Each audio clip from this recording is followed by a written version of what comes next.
Geico knows there are many reasons why you ride. From the exciting adventure of the daily commute to the peace of mind that Geico always has your back with 24/7 access to claim service and legendary customer service. But Pamela Mund had one reason in particular. My skin is extremely averse to most fabrics, except for the soft, buttery feeling of leather. Thankfully, I found my clan of leather lovers in the biking community. It's been life-changing. Geico Motorcycle. 15 minutes could save you 15% or more. Hot flashes, irritability, intimate dryness, even unsatisfying sex. Hi, I'm Dr. Alyssa Dweck, a board-certified OBGYN who has spent over 20 years helping women just like you safely find relief from these very natural symptoms without having to resort to hormones. To help my patients feel their best, I recommend products from Bonafide Health. Bonafide is a women's health company dedicated to providing women with non-hormonal and clinically validated products that work. Bonafide provides safe and effective solutions to manage a range of menopausal, sexual health, and PMS-related symptoms. That's why I recommend Bonafide products to my patients every day. In fact, I am also a Bonafide medical advisor. What I like most is that Bonafide products provide women real relief without compromise. Ladies, don't waste another minute feeling less than your best. Go to hellobonafide.com and use code radio39 to save 20%. That's hellobonafide.com and code radio39. These statements have not been evaluated by the FDA. These products are not intended to diagnose, treat, cure, or prevent any disease. Offer valid on subscription only. Thank you for visiting ChristopherMedia.net. Bosch Home Appliances offer the easy way to perfect results. Our Bosch Autopilot ovens with preset recipes make family favourites a perfect success every time. Upgrade to PyroClean for the ultimate convenience. Or the Bosch IDOS self-dosing washing machines. Save up to 38% on detergent with one fill for 20 washes. With Which award-winning products and reliable local service teams, it's no surprise Bosch is Europe's #1 major appliance brand. Check out the full Bosch range in-store or at euronics.ie. The Jaguar I-Pace is setting the pace for electric vehicles.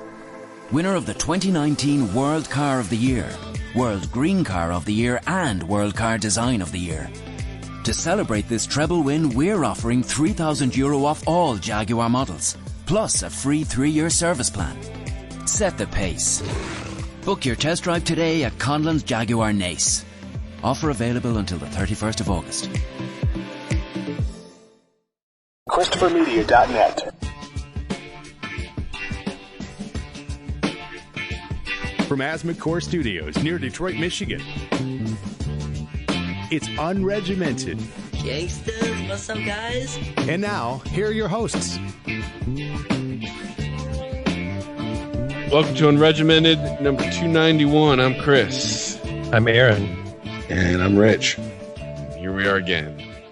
Yeah, I guess there's no getting around it. This is going to be the topic of conversation is another mass shooting. I guess, I'd like to start with this, though. You guys, does anything that happened over the last weekend change your mind on anything? Make you see anything in a new light?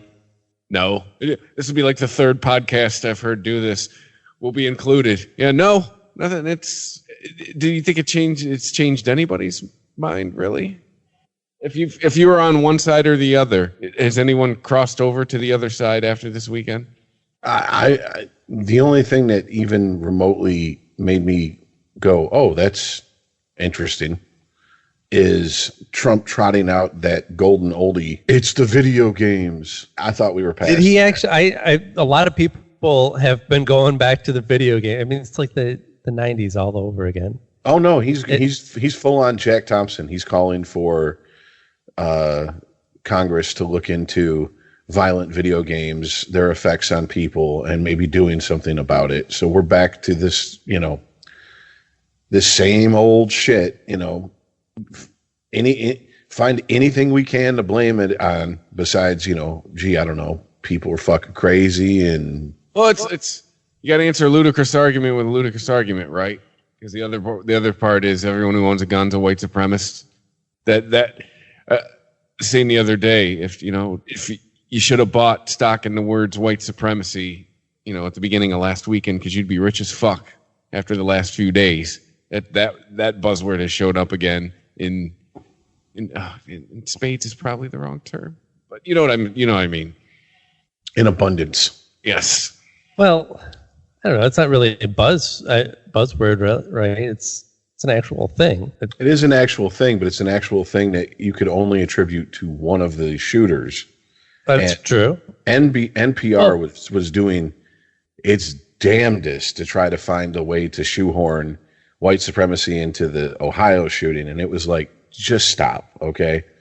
Like, crazies don't all have to come from white supremacy. We get that's your bread and butter. We get that's how you play to your donor base, okay? Because you are NPR. I understand all that, but just like remember when the quote unquote Bernie bro shot up the Republican softball game? Yeah, you know, and you don't. No political ideology has a monopoly on crazy. And like I said, it was like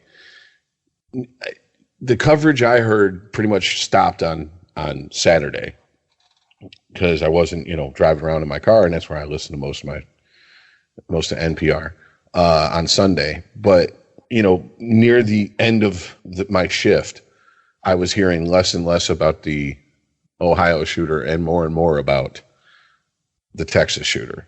And right. I was like, because the Texas shooter it seems like we understand his motivation, right? He was a Trump supporter. He was a gun owner. He did not like immigrants, and he went to a place where he thought he could find the most immigrants in one place. Oh yeah. And right. his manifesto was, when I got home Saturday, I was able to find it fairly easy on Facebook. I'm sure it's been taken down by now, but right. it's just a 4-page manifesto. It's not like he went all Ted Kaczynski on us. Whereas the Dayton, Ohio shooter seemed like a suicide by cop, and I'm going to take as many people with me, including my ex-girlfriend and his sister, or he shot his sister and her friend. Okay. And his sister died and the friend's alive. Like, that's where I was like, a mass shooting is a mass shooting, and we've all been told that anything over 3 people dying is now a mass shooting. So that doesn't change anything. But his motives do not seem to line up with the 8chan QAnon nonsense that the guy in Texas was all about.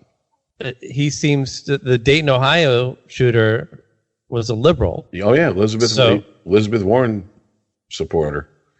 So I mean, that was trotted out by the right, of course, as a both sides argument. Well, it's not even both. Like I said, to me, it's not both sides.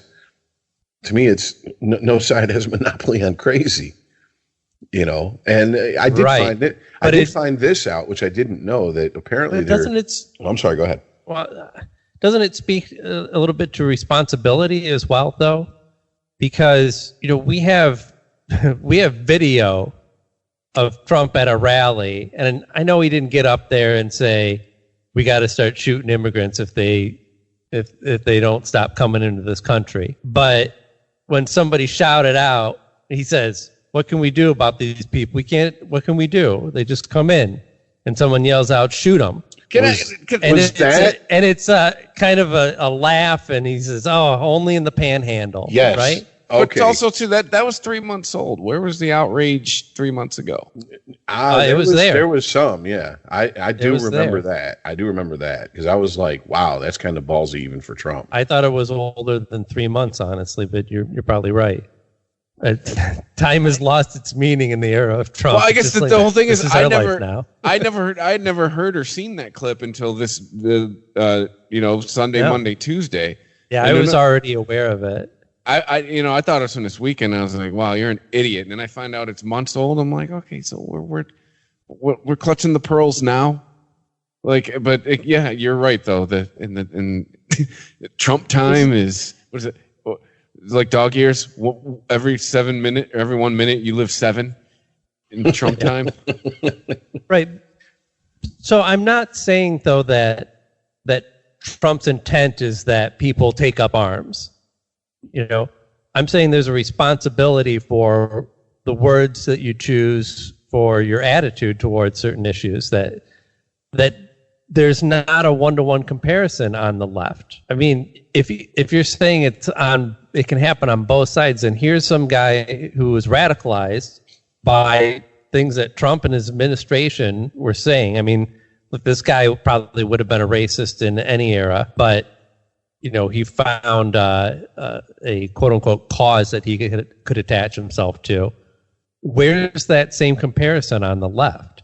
Who is calling for that type of action? Who has that type of rhetoric? So no one with as a mainstream a platform as Trump. The people that call for that are a very small minority on the left. They're not liberals. Those are like radical libertarians who are all like taxation is theft, and you have to have guns to keep the government from taking your property. No, there seems to be a violent wing of like Antifa type people. Yeah, the more militant, like, Rage Against the Machine, they took it a little too serious. Yeah, and but here's the thing: as we've talked about before, as small of a number and percentage of the population that is a genuine white supremacist or Aryan Brotherhood or the Klan or whatever, it's even smaller those people are even smaller on the left, and they just, for whatever reason, they don't have the, platform. They're not as organized. I don't know. But like they don't have newscasters and politicians spouting their own beliefs on television. They don't have 4 and 8. Their version of 4 and 8chan. Mm-hmm. Which, by the way, interesting side note. I just heard on another podcast. I don't know if this is accurate, but the people who were hosting 8chan. Yes. Drop them. Yeah, I was just going to ask you, actually, if you knew more about it. I had heard that they lost their server host, but I'm sure they can find another one. I mean, for fuck's sake, you can just go overseas, right? Doesn't even matter. Yeah. Well, I mean, I went via Wayback Machine a couple days to see if there was anything like, because I kept hearing that, which you always hear rumors of, well, he posted he was going to do this and people were egging him on. So I went via Wayback Machine and looked through the last couple of days, because if you know how 4chan works and 8chan, that shit moves at a fast clip, and threads get deleted if they're not constantly being posted to, or if they reach their max limit, then they get deleted. So I couldn't find anything, but that doesn't really mean nothing. But I didn't go to 4chan live, the live website, so I don't know. I don't know if it's back up or not, or not 4chan, 8chan, excuse me. Is there a Civil War II Electric Boogaloo thread on that as well? I'm sure you can find one. Aaron, we're not making that shit up, dude. Yeah, that's the nickname for the Civil War on the internet is the Boogaloo, because people are calling it Civil War II Electric Boogaloo. And shit, you not. That is the people you were describing that are like the hardcore libertarians. Taxation is theft. Yeah, those are that's that. So this is not an Avengers related thread. No, it's not from the It's not about the Captain America movie. Okay, they're talking about actual Civil War. Yeah. Yes. Well, okay, but this is interesting. I mean, Tucker Carlson was on Fox News this week talking about how white supremacy is basically a hoax, that there's so few people involved in this, it's not even a real movement, and it's something that the media just uses to scare people with. But I'm like, this is like a week. Statement. This is I think maybe a little over a week away from the FBI statement about the greatest threats to America inside of our own borders. And one of the highest ones is white supremacy. And spoiler alert, black people don't even show up on it, much less any kind of, quote unquote immigrant like Mexicans or whatnot. Well, here's the deal. Maybe because I don't really know anyone who's entrenched in that movement. Everything I've read, everything I've looked up about it, white, like Aryan Brotherhood and skinheads and all that shit, their foothold is pretty much in prisons. You know what I'm saying? Where they are like the most organized. They are a group to be reckoned with, because that's just how prisons divide themselves up along racial lines. Now, right, but that's not a fair case to judge, because you're talking about going into a situation where everything is divided by race. And so if you're white and you don't want to get beaten up or raped or whatever, you want to align yourself with somebody, and you're going to say that you're a white supremacist just to have a group of people to protect you. You're not really doing that with a free, open choice. Exactly. It's not like you walk into prison and say, I have my choice of all the clubs to join. I decided on white supremacy. Well, I was reading. My skin chose for me. I was reading an article from, I want to say CNN, that was talking about sites like Stormfront and I don't know, a couple other handful of white supremacist forums and sites. And the FBI doesn't consider, they consider threats on those sites terrorist threats, but they don't consider going to them sites something that, you know, means we're going to have to start tracking you. Where if you go to, like, you're saying that they're not monitoring traffic, they're monitoring language. Yes. Used on the site. Yeah, like if you go to you know, extremist Muslim jihad sites, you get flagged automatically. Because my question was going to be, and I can't believe I'm about to say this, but because it's the FBI, what constitutes a white supremacist with this study that you're talking about, Aaron? Because isn't this the same agency that deemed that more than 3 people is a mass shooting?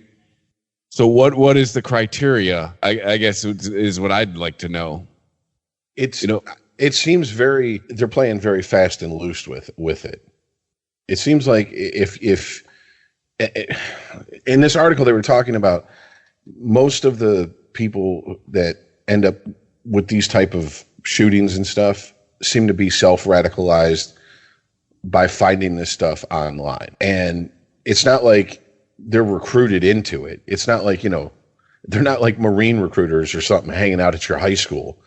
You know, have you thought about what you could do for your race today? No, it's not like that. Well, and so I guess because they say because it's like that, they have a harder time tracking it.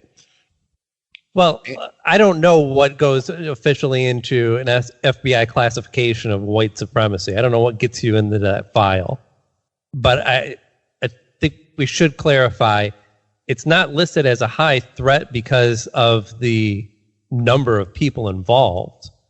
It's listed as a high threat because of that small percentage. There's a higher percentage for radicalized behavior that could become violent and could end up in deaths. So it's not saying like this is a huge threat to America because it's amassing, because it's growing in numbers. It's just saying of all of the radical they're more groups, likely to feel justified to act on their radical language, their radical beliefs. I can understand that. And like I said, having seen I refuse to learn any more shooters' fucking names, so I'm just going to refer to the Texas Shooters Manifesto. Yeah, that's fair. It doesn't. Yeah. Having read it, I've seen white supremacist talking points, and it seems like dude was kind of like out there on his own, making up conspiracy theories that I've never heard before. Like his whole thing was he doesn't like illegal immigration because people come here illegally. Corporations hire them at sub-minimum wage that they, instead of hiring legal Americans. Then these people have children. When they have a child here, that child is an American because they were born here. Then they take advantage of everything that, an American citizen has offered to them, and their children grow up to go to college and get an education, and then they take the high-paying jobs away from legal Americans. So that just leaves, the low-paying, non-skilled labor and the skilled trades are taken up by illegals, and it just leaves like service industry shit jobs for Americans. A lot of fucking dots. Yeah, AKA white people. That's an old saw. Well, right, but okay, let's set aside anyone's citizenship status for a second. And what are we talking about here? These aren't the migrant workers that are coming through town and picking a bunch of vegetables and then moving on to the next and getting paid under the table. Like the rates that they had in Mississippi, these are factory workers. They may be working under a different stolen Social Security number, a lot of times provided by the company. They might be working under a false identity, but they are paying taxes. They're not cheating the system. They're cheating the system of citizenship and our rules for who we let into this country and allow to work, yes.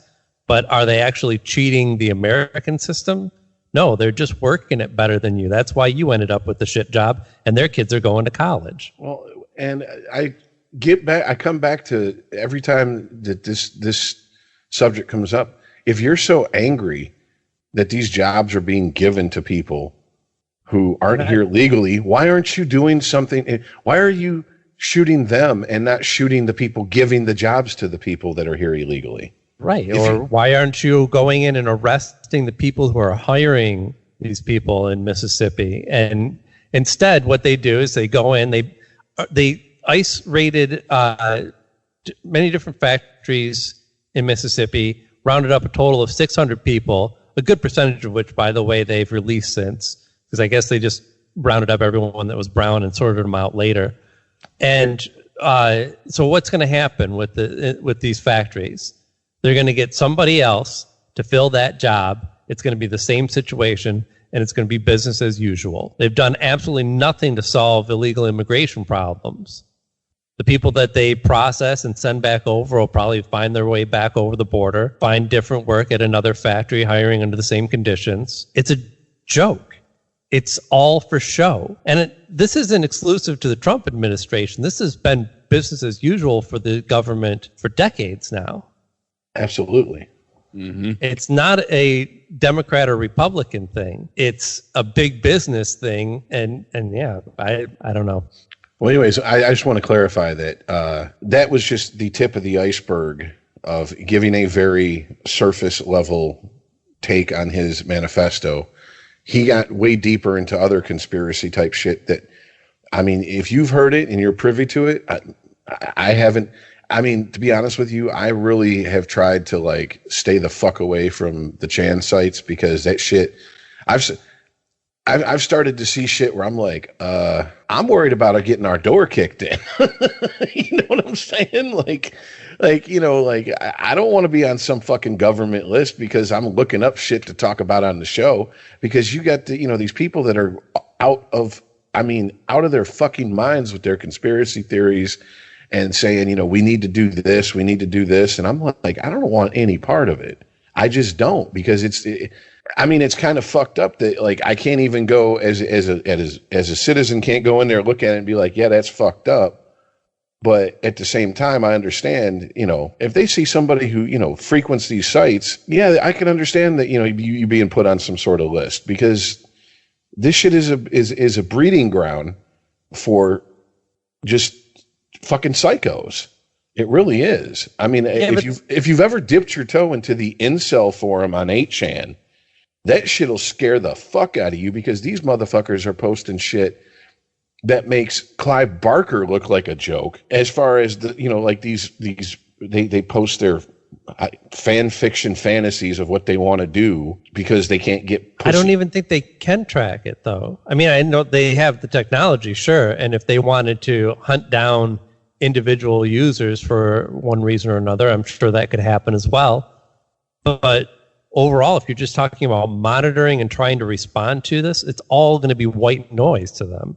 It's too much information. They're not going to be able to pick any patterns out of it to do anything with it. Well, there's one thing I for sure don't do and haven't done in over a decade, which is post anything on any of them sites. I've never posted. You know, like when I first when I, and 8chan only goes, I think 8chan only started like maybe 4 or 5 years ago, but 4chan, I would get in their random forum, I would post the goofy shit, and a buddy of mine, I was talking to him about it, and he's very knowledgeable in the IT field, and he's like, don't, dude, don't.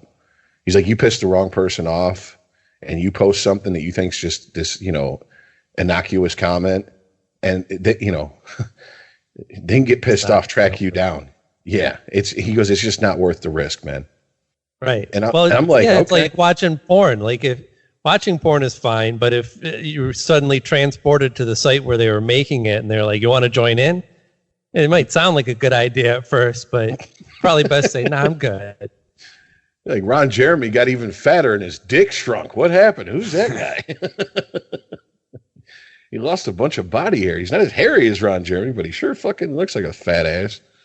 Yeah, no, absolutely. And so, like I said, it's just, I don't know how I feel about this, because it's like, as far as them sites getting shut down. I mean, if it's on a private server and a company says we're no longer going to give you server access because of what happens on your site, then, good for them. But from what I hear, the creator of 8chan, this podcast I was listening to earlier today, he doesn't even have anything to do with it anymore. He stepped away from it. Should and was be like, shut down. Yeah, he was like, fuck this. It's turned into a fucking cesspool. And I mean, if that's what he's saying, I think you don't have to take his word with that big of a grain of salt. I mean, this is a guy who obviously knows what goes on the Chan sites, has a tolerance for, a lot of the nonsense. But if he thinks that his own creation has now gotten out of hand to the point where he's stepping away from it and disowning it, I think that tells you all you need to know.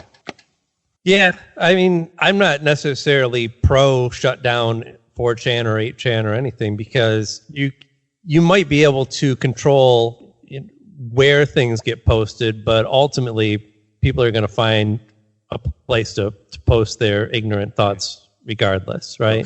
They'll congregate somewhere else. Yeah, but maybe that's a good thing. The idea that this stuff has persisted on sites like 4chan and 8chan is due to the fact that it can get buried in a lot of white noise, because the majority of the pages on there are just ridiculous. People just talking about anime and video games and other stuff, and it's these select few pages in these sites that get this traffic. And so if you don't give them a place to hide, then they have to go to specifically sites where, that's all this stuff. This site is specifically for people who are into white supremacy or people who don't like immigrants or whatever their views might be. Well, 8chan is way more extensive as far as number of forums they have. And you can actually go there and find forums on set up for democratic socialists, set up for just straight communists, set up for Christians that are safe for work, where they have, if you create the board, I guess you become the de facto moderator. So as long as you're paying attention, you can delete shit if you have control of the board, because you're the one who posted it. You're the one who, came up with the idea for it, which is weird because 4chan is just like maybe 20, 30 different boards.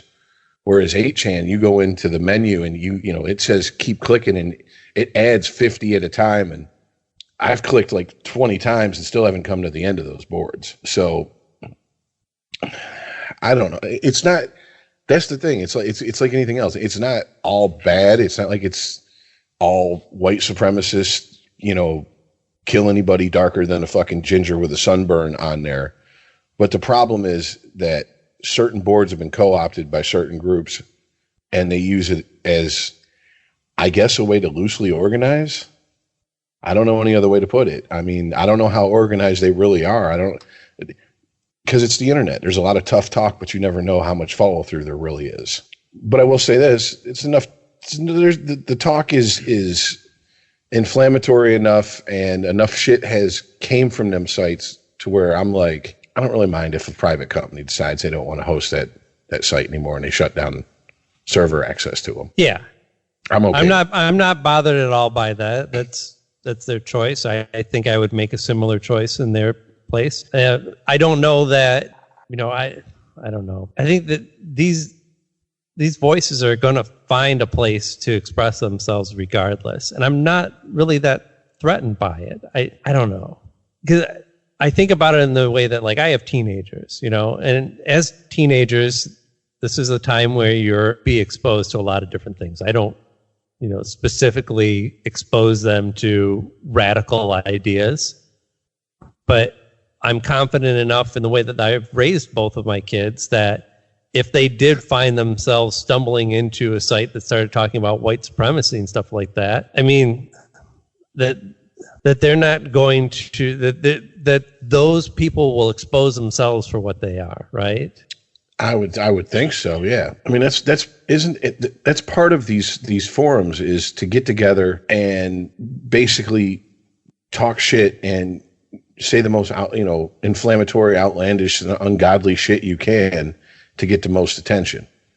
The question is it just kids doing that to get attention, or is that the majority of them? I would like to think that's the case, and I would hope that the majority aren't people who are dead nuts serious about what they're posting and would follow through with what they're saying they would do. Yeah, well, I understand the difference, but is that really the question? Because if you're going to put a question to, are these people just kids spouting off, trolls, or are these people actually organizing, then depending on the answer, you think that there would be action taken on that. Okay, if we find out that these are people organizing, then we need to shut it down. But I can't bring myself to argue for shutting down a website or any kind of publication based on me completely disagreeing with those people's point of view. And it's not about censorship or not. Like, censorship comes into play, like, what do I want to experience myself? What do I want my kids to experience? It's a decision made by companies on how they want to be represented. Sure, censorship can be used to quiet a voice that you just disagree with and you'd rather not hear from. But especially now more than ever, when anybody can throw up a website, there is no true censorship unless you're talking about the government locking somebody up because of their speech. So differentiating as to what type of behavior happens on 8chan or 4chan is fine if you're just talking about analyzing society. But if you really want to start splitting up this behavior, then it seems like you feel like there's something that should be done about it. And I don't know what that is. I mean, you can't, how do you regulate it with laws without that getting out of control? That's what I'm saying. There's really there's no cut, dry, simple solution, because it's not a cut and dry, simple problem.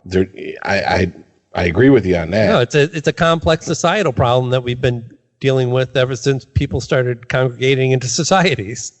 Yeah. There were a bunch of people who didn't like others, and they didn't want them around.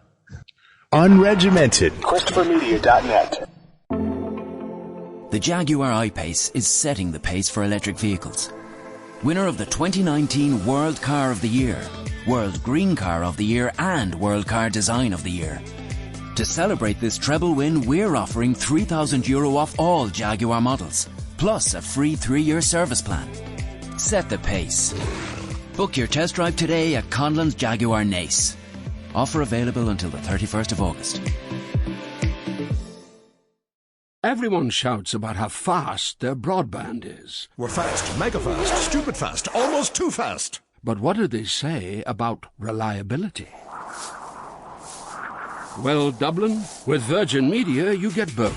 Ireland's fastest broadband network and 99.9% network reliability. Reliability at speed. See virginmedia.ie. Terms and conditions apply. Ireland's fastest broadband network as awarded by Ookla. Network reliability. See virginmedia.ie/proof.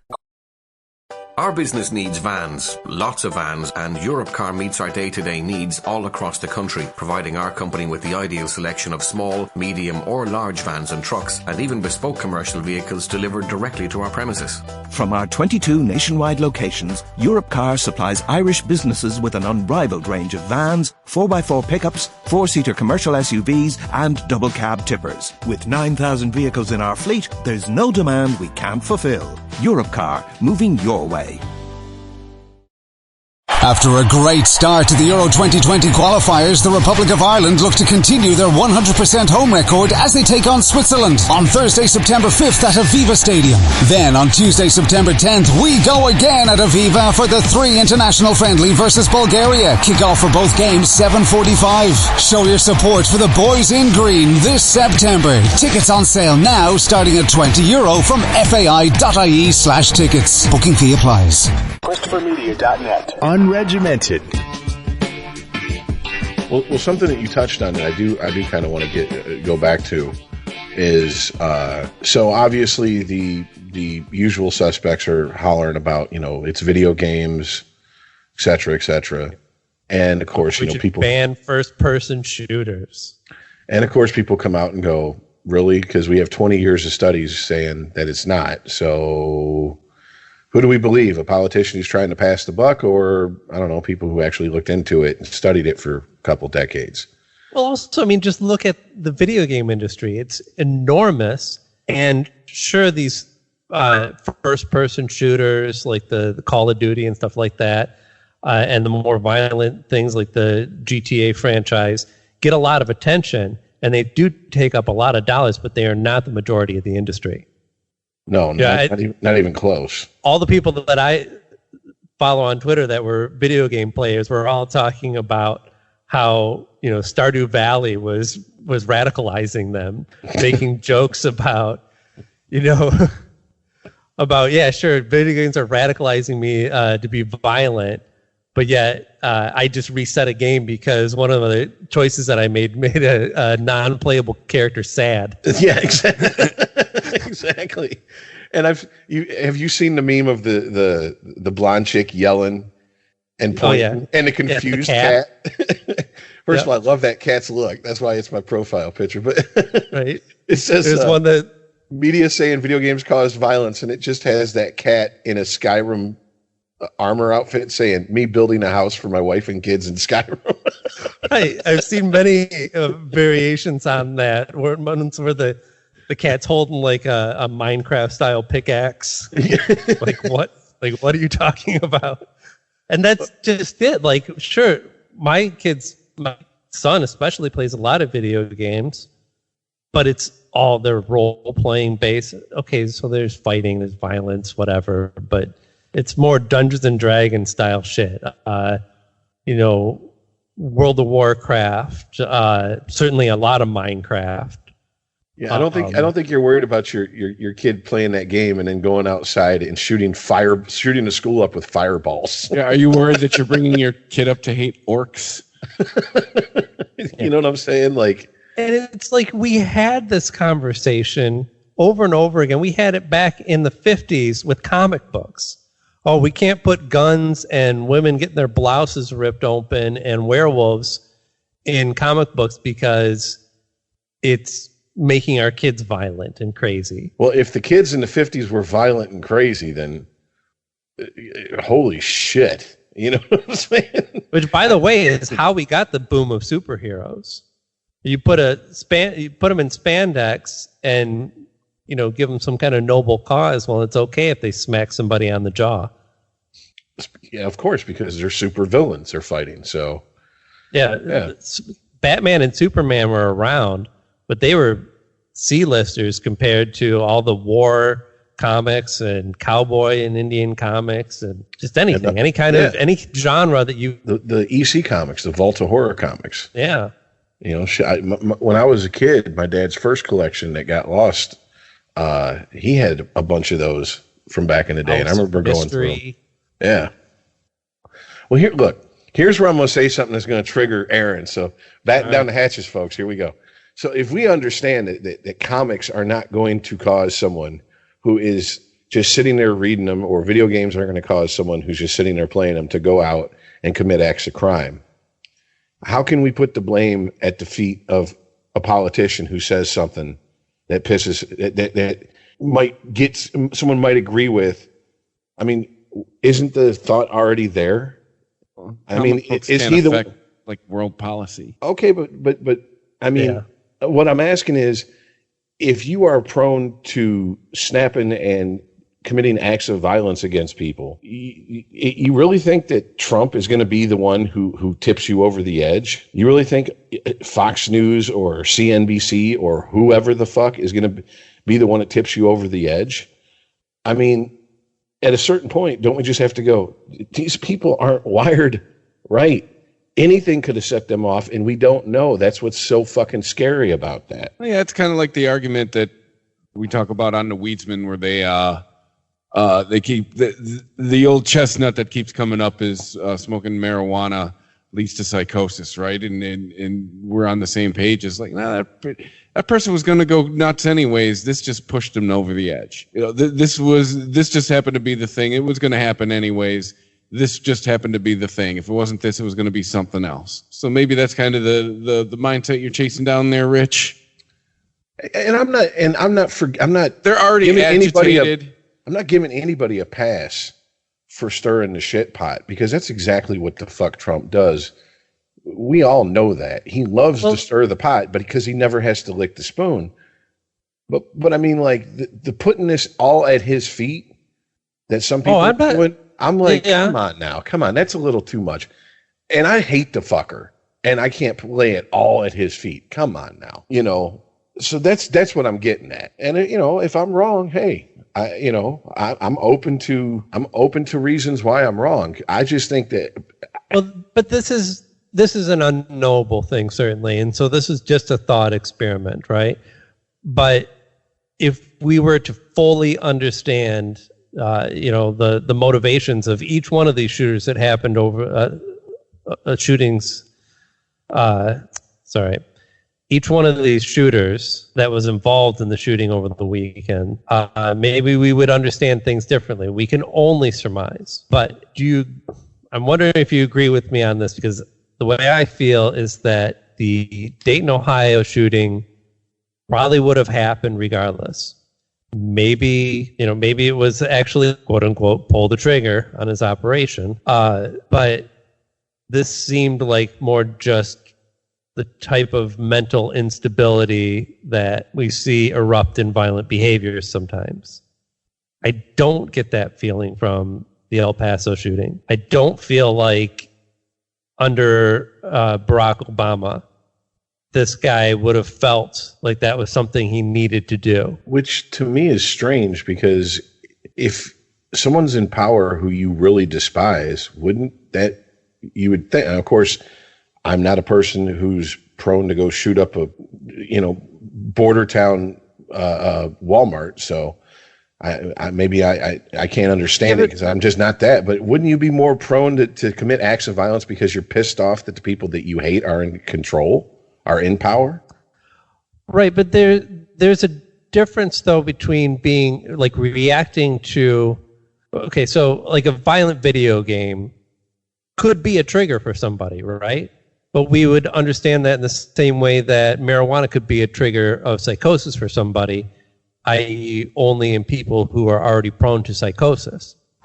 So that person that was already prone to and could have been triggered by anything to act out violently could have been triggered by that video game. That I don't feel like the makers, the designers, the promoters of that video game hold any personal responsibility to sculpt their product in a way to try and dissuade somebody from being triggered, because that's an unreasonable thing to expect. When it comes to a person of influence, especially a president, your words do matter. Your influence absolutely matters. And in the case of Trump, I mean, it's the words or lack of words. When in the footage that we saw at his rally, where somebody yelled out, "Shoot him!" That was a far cry different from when McCain was running against Obama and the lady stood up and said, well, I can't vote for Barack Obama because he's a Muslim. Yeah. And God bless John McCain. He actually didn't nod along with it and just try and change the subject. He actually confronted her on it and said, he's not a bad person. He's just somebody that I disagree with on policy. And, I think that Trump should be held responsible for not stopping right there and saying that, look, we're all upset about the immigrants coming into this country, but shooting them is not the answer. Did he feel like he was going to lose supporters, that people were going to boo him at the rally if he actually said, let's stop short of actual violence against these people and try and just use the law to our advantage the way that we should? So, well, I wouldn't even, I know, tinfoil 3-piece suit time. I wouldn't be shocked if some of those people at those rallies are plants. I really wouldn't be. All the people behind them are. Well, I mean, I'm just saying, like, I that wouldn't shock me. And if that's the case, then yeah, there's a direct line to draw between. But I don't think you don't have to get into conspiracy theory to justify this. I mean, look, if we disagree on this, that's fine. But you either think that his language is a problem or you don't. There's no reason to, go down the tinfoil hat route in order to justify one way or another how you feel about Trump. I think you have to kind of take him at his own words and actions. And for me, that's enough. Meaning enough to find him. I think that he's personally guilty of radicalizing. Look, he's not handing out guns. He's not promoting the idea of violence, but he holds responsibility and should be held accountable. See, this is another thing that I hate about his presidency is that it's just so much bullshit on top of bullshit on top of bullshit that I actually forgot that before he was even elected, when he was having his rallies and a protester would stand up, he'd encourage people to beat his ass. I'll pay your lawyer. Beat his ass. I'll pay for your lawyer. But there's been so much bullshit that's happened since that incident that I forgot about it. So yeah, you know what? Yeah, absolutely. He is fucking.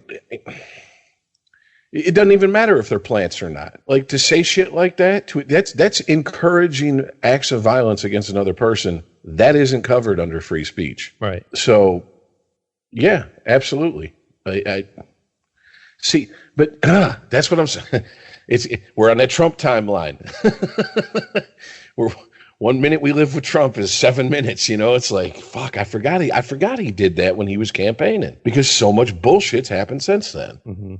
Like, I feel like I need to keep a scrapbook of how fucked up of a human being he is to keep you, or a scorecard or something. But no, yeah, you're absolutely right. So, I mean, obviously, comes into play in any issue like this, right? And that gets, the right likes to lean on mental illness and violent video games, stuff like that, because it's not talking about guns directly and how we control them in this country. But at the same time, it's a thing, and it's so much a thing that we already have a process for controlling this. It's never going to be an airtight system in the same way that we can never guarantee that a crazy person isn't going to get behind the wheel of an automobile and mow some people down. But it's put in the category of acceptable risk for a free society. But we don't even use the process that we have to make sure that people with any kind of history of violence or mental illness don't get their hands on weapons. Well, I don't know how accurate this statement was, but apparently there is 80% support of the American people, according to various polls, for universal background checks before you can buy a weapon. And it's actually a law that's been, drawn up, but now it's sitting in the Senate because Mitch McConnell won't move on it. Mm-hmm. If that's the case, yeah, even if I didn't agree with any type of background checks, this is my problem with politicians. You're elected by the people to carry out the will of the people. And 80% is not like 51 to 49%. Yeah. It's not something we can argue about in the margin of error, give or take, 5% in the poll. Get off your ass and do something, or else we need to fire that fuck next time he comes up for re-election. Get the fuck out. You're not doing your job. Oh, Mitch gets a lot of money from the NRA. That's his quandary. Well, that's nice. Consider it severance pay and hit the fucking road. Yeah, Trump said that if it looked like they could get a reasonable gun control bill proposed, that he would call everyone back to this, for another session to vote on it, which is a nice way of saying it's not going to happen. Yeah, because aren't they on their break right now or whatever? Isn't that half the problem too? Right. I mean, so he certainly has enough sway that he could, I'm sure, convince Mitch McConnell to, actually get this bill out of limbo. But he knows it won't happen. Well, no, and instead of, I don't know, a bill that reasonable background checks on people, which I'm thoroughly confused by. I guess it goes on a state by state basis. I've only ever bought a firearm in the state of Michigan. And I walked in to the gun shop. That's the one I want. Okay, we'll hold it for you. Go get your background check. Went to the local police station. They did an FBI background check. 15 minutes later, they came out and they said, you're okay. And I said, 15 minutes, that's all it took? They said, it's an FBI background check. Would you like us to tell you what we found? You were convicted of obstructing traffic in 1996, blah, blah, blah, blah. And I was like, holy shit. Okay. All right. Fair enough. So I thought background checks were something that happened automatically. I mean, I know that there's loopholes, supposedly with gun shows and private sales, but and the internet. Which to me, okay, look, I mean, I'm a pro Second Amendment guy, but some things you shouldn't be able to buy over the fucking internet. Hey man, we gotta get a license. We gotta get a license to drive a car. I think we should be asking people a couple questions when they buy a gun. Call me crazy. You know what? Yeah. So, but instead of that, which is at least a first step, okay, and whatever, we'll forgo the slippery slope argument on that. It's just it's a first step in keeping guns out of nutbags' hands. Trump is like, oh, I'd rather have a program where we could red flag people, take their guns until we figure out what's going on with them. Oh, so you rather just have your guns snatched, or snatch people's guns and forego due process. How anyone who's a Trump supporter and a supporter of the Second Amendment supports that over just a background I don't even check? Support that. Yeah, because there's so much room for that to be abused. All it takes is one person with a beef to say something to the cops, your front door's kicked in. Yeah, what constitutes a red flag? My first question. I don't like the guy. Is that a red flag? For some, it could be owning a gun. Yeah, because there are people out there, this guy's a gun. You're a mass murder waiting to happen. It's like, okay, all this right. person's of the opposite political party as me. Red flag. Yeah, there's so much room for that to just be. Well, that's just another platitude. He knows that that will never happen. Just the same way that he knows that they're not going to move forward on universal background checks. They're not going to enforce the laws they already have on the books. And it's 100% because the NRA makes a shit ton of money off of companies that sell guns, people who have memberships, and that money just funnels right into Mitch McConnell and many other politicians' pockets. Oh, and Wayne LaPierre as well, as if getting paid millions to run the NRA wasn't enough. Found out this week that the company also, he asked the NRA to pay for like a $6 million mansion, cars, a yacht. I mean, just everything. He's bullets in there. He's a complete crook. He's stealing from his own company. He's cheating. Kind of sounds like a televangelist, doesn't it? Mm-hmm. Like, send me your money and I'll live high on the hog off of it. and I'll make sure to grease the right wheels so your rights don't get violated. But meanwhile, all that extra money is going to be diverted into my 50,000 fucking, square foot mansion with 2 bowling alleys or whatever. Uncle Wayne's Lake House. There's a very real difference between the two, though. The NRA actually has something that they can produce. They have influence. They can change things right here on Earth, where evangelists are just selling a bag of air. Snake oil salesman. Well, as much as I've heard, and once again, I know we've talked about it, but just like with the universal background checks, as much as I hear the Republicans and people on the right bumping their gums about mental health, I'm sorry. Does everyone forget that the great white daddy Ronald Reagan was the one who defunded and shut down a fuck ton of mental hospitals in this country and released those people onto the streets? And that's now been going on 40 years. And the mental health situation as far as getting help in this country is ridiculous. It is absolutely ridiculous. Yeah. How come that everyone wants to talk about mental health when somebody shoots up somebody else, and yet there's millions of people living on the streets, and we're just like, oh, that must be a housing issue. I guess they can't afford a house. Yeah, that's California's answer. That's not mental health. Houses cost too much. Right, and that's all a mental health issue. Whether your poor mental health drove you to do drugs, drove you away from your family, made you unreliable so that you couldn't hold down a job, it's 100% a mental health issue. You think people are just hanging out under the you're overpass? Absolutely right. That we started. They can't afford a mortgage. Right. That they started 40 years ago, and we still can't own up to.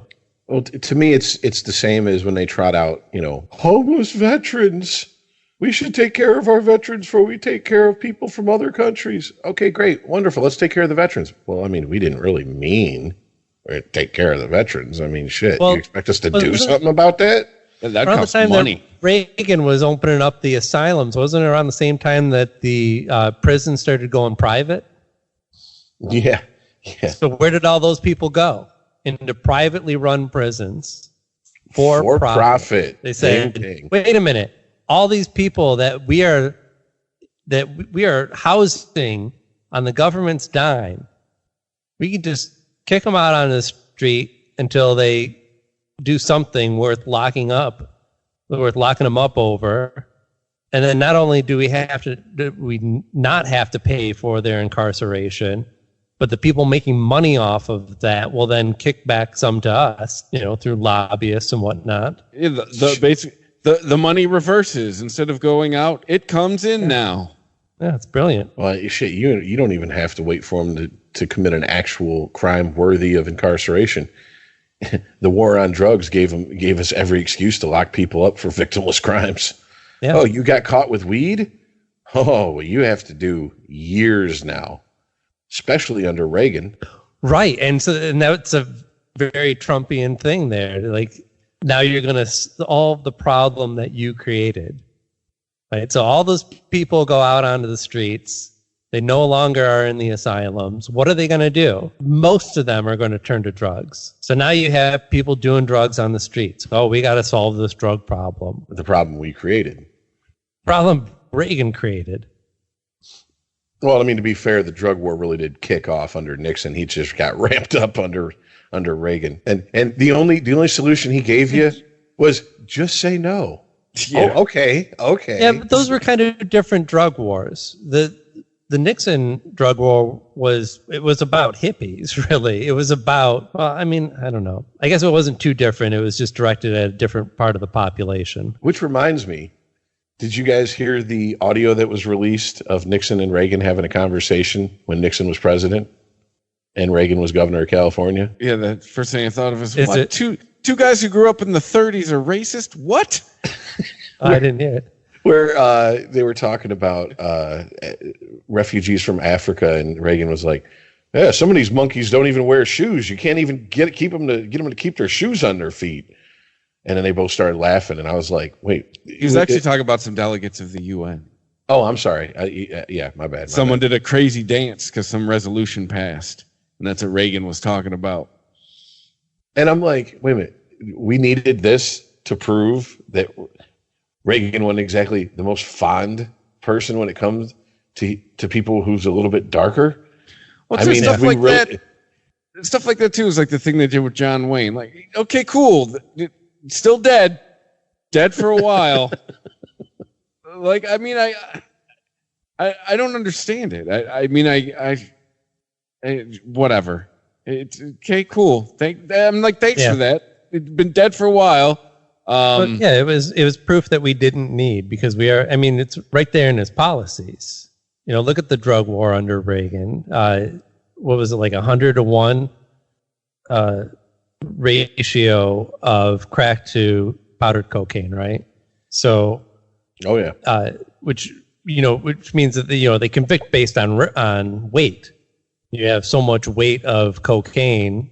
You know, you have 5 grams. Let's say, well, it's 100-to-1. So that would mean that if you had 10 grams of coke, you would get the same prison sentence as somebody who had 0.1 gram of crack. Well, yeah, and it's same. Well, that's like not having crack, basically. Right. Well, same thing happened with LSD. Let's take like 100 grams, right? So just 100-to-1. 100 grams of powdered cocaine, you're getting the same sentence as a guy who had a gram of crack. Well, yeah, it was the same thing with LSD. I clearly remember a story on one of the nightly news magazines back in the 90s about a guy who was doing life because he got caught with a 10 strip. I guess it's about weight, right? Yep, and because of the paper it was on, yeah, they hit him with a life sentence. And he's like, does paper get you high? If there was no LSD on this paper and you stuck this 10 strip in your mouth, would you get high? No, but I'm doing life. And it's like, yeah, that pissed me the fuck off. But thank God they didn't use cardboard to make that batch. I don't know what happens if you're doing gel tabs though. We actually we're going to serve some prison time for you, sir. We owe you time. But yeah, sorry. It's just all this talk about Reagan. When that come up, I was like, yeah, that was. I mean, I guess it's interesting in this sense that the actual recording is out there, and the only response I've heard from anybody who's a Reaganite, who worship at the altar of Ronald Reagan, is, oh, it's a doctored recording. Who cares? Whatever. Move on. Nothing to talk about. And I'm like, okay, so this is where we're at now. So I'm just saying, it's dead. They're dead. What does it matter? They are dead. Well, I mean, ultimately, it doesn't matter, except for why would it be? If the question is why would it be released, my guess is they're hoping to fucking try to open some people's eyes to the reality of the situation. But then if those people just go, yeah, well, whatever, it's a doctored recording, they're allowed to dismiss it out of hand and not deal with it. Fake news. Yeah, so you're back to square one. Like, if it was current President Ronald Reagan, I'd care a lot more. But deceased for 2 decades, who hasn't been president for 30 years, Ronald Reagan. Unregimented. ChristopherMedia.net. Our business needs vans, lots of vans, and Europcar meets our day-to-day needs all across the country, providing our company with the ideal selection of small, medium or large vans and trucks, and even bespoke commercial vehicles delivered directly to our premises. From our 22 nationwide locations, Europcar supplies Irish businesses with an unrivaled range of vans, 4x4 pickups, 4-seater commercial SUVs and double cab tippers. With 9,000 vehicles in our fleet, there's no demand we can't fulfill. Europcar, moving your way. Sometimes you've just got to get some quality me time. Like right now, when you get away for a few hours to Kildare Village, because we've got hundreds of new arrivals, including new boutiques like Sandro and Maj. Escape to Kildare Village and get front row ready for a new season with a new look and a new smile on your face. A little me time goes a long way at Kildare Village. where there's something extraordinary every day. The Jaguar I-Pace is setting the pace for electric vehicles. Winner of the 2019 World Car of the Year, World Green Car of the Year and World Car Design of the Year. To celebrate this treble win, we're offering €3,000 off all Jaguar models, plus a free 3-year service plan. Set the pace. Book your test drive today at Conlon's Jaguar Nace. Offer available until the 31st of August. ChristopherMedia.net. Unregimented. Well, you know, as far as the current president goes, Beto O'Rourke and Elizabeth Warren both now referred to him this week as a white supremacist. And it seems to be cool. Seems to be doing well for him. That's the buzzword of the week. Well, Beto needs something, right? He needs something to kickstart his campaign. And he decided to start swearing. Well, it worked for oh shit, Gretchen Whitmer. Yeah, fix the damn roads, you know. So, ooh, she's serious. She said, "Damn." Yeah, does she have $9 billion? Isn't it what it's going to cost? Well, I mean, but also, like, come on, man. We have audio and video of our current president talking about grabbing pussy, and it did not stop him from getting elected. So, I mean, unless he comes out and gives a Joe Pesci in Goodfellas type cussing out to somebody, I mean, there's no moral high ground the right can claim on that anymore. Oh, why would we elect a president that would cuss? You elected a president who has been married and divorced and cheated on his wife with a porn star and talks about grabbing pussy. Mandy's theory is the only way out with him is he's got to go full Jackson. Like, that's probably the only thing that could piss off his supporters enough, or people who, you know, will vote for anyone with an R next to him. He's got to go full. Just be a conspiracy. Full Jackson. Yeah, well, I mean, yeah. If there's a video, that's a deep fake video. I saw the Ron Swanson Full House video. You can't fool me. See, and it's Adobe Self Player. Yeah, exactly. the Fouts tactic. Yeah, I'll just invent something that Adobe has to blame it on. But the question isn't whether Beto O'Rourke or Elizabeth Warren can sway a Trump supporter away from Trump by calling him a white supremacist, because that's probably just not going to happen no matter what they say. Correct. The question is, do you think that them using that term will benefit them? Well, actually, like this week. Yeah.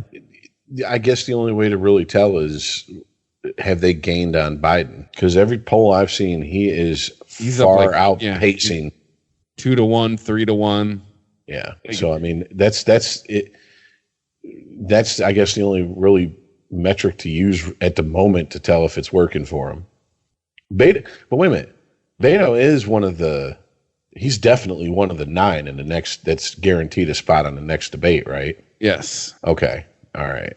Yeah. Biden, Booker, Buttigieg, Harris, Klobuchar, Beto, Sanders, Warren, and now Andrew Yang. Oh, the Yang gang. Just squeaked in. He got up to 2%. I'm really surprised. You know, we talk about giving people money. That's going to get traction. I like free money. I'll be honest with you. What does he call it? Freedom dividend. I'm gonna be honest with you. It's not even that has me like he didn't. That to me, that's like the, you know, like the hey, look at me. And if you dig deeper, the guy does have some really pragmatic solutions to problems. Yes. Without getting bogged down in the ideological bullshit that has surrounded the Democratic Party for the last fucking 4 or 5 years. That's what I like about him. Unfortunately, these aren't sexy things to run on in these times. He doesn't talk a lot about Trump. He wants to run more on just the idea of, I know how I can fix this country, and not, I know how I can be better than Trump. Even though he did get a good dig at him with, you know, unlike Trump, I'm an Asian who actually likes math. So, you know, he's like, he got a little bit of a dig in there. Like, it's like, well, all right, fair enough. So, no, Trump's said agent? that he's no, that's what it sounds like. No, what he said was, I'm about as far from Trump as you can get. I'm an Asian who likes math. Yes, who likes math. Yeah, there you go. No, unfortunately, his plan of attack, I don't think is what the DNC is looking for either. No, but that's why I'm kind of surprised that he pulled well enough to actually make the next debate. I mean, I'm all for people. If you got ideas, I'm all for it. I'll listen, no matter what you got in front of your name. Let's hear them. Because I'm tired of rhetoric. God damn it.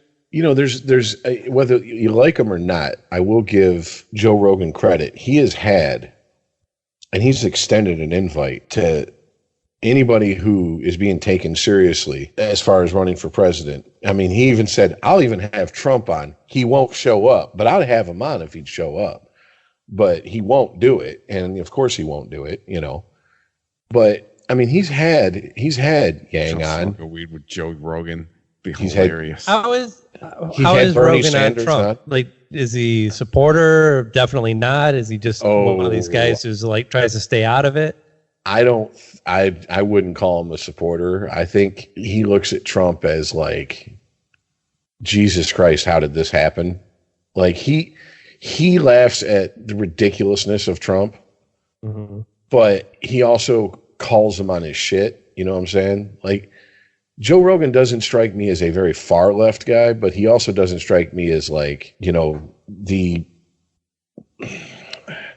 as certain friends and people I know say that, you know, the libertarian Nazis. You're just not, if you're a libertarian, you're just a Nazi who likes to smoke weed and fuck. He gets painted as that, but I've never really heard him say anything like along the lines of, you know, taxation is theft. He does say he's not a big fan of the two-party system, and he thinks that we need to take a good look at how our political system works and maybe restructure it somehow.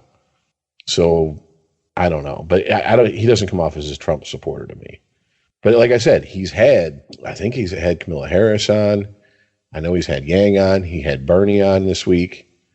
I mean, he's had anyone who will come on, and he gives them the platform, and he asks them the questions that, like, a lot of people, he doesn't softball them.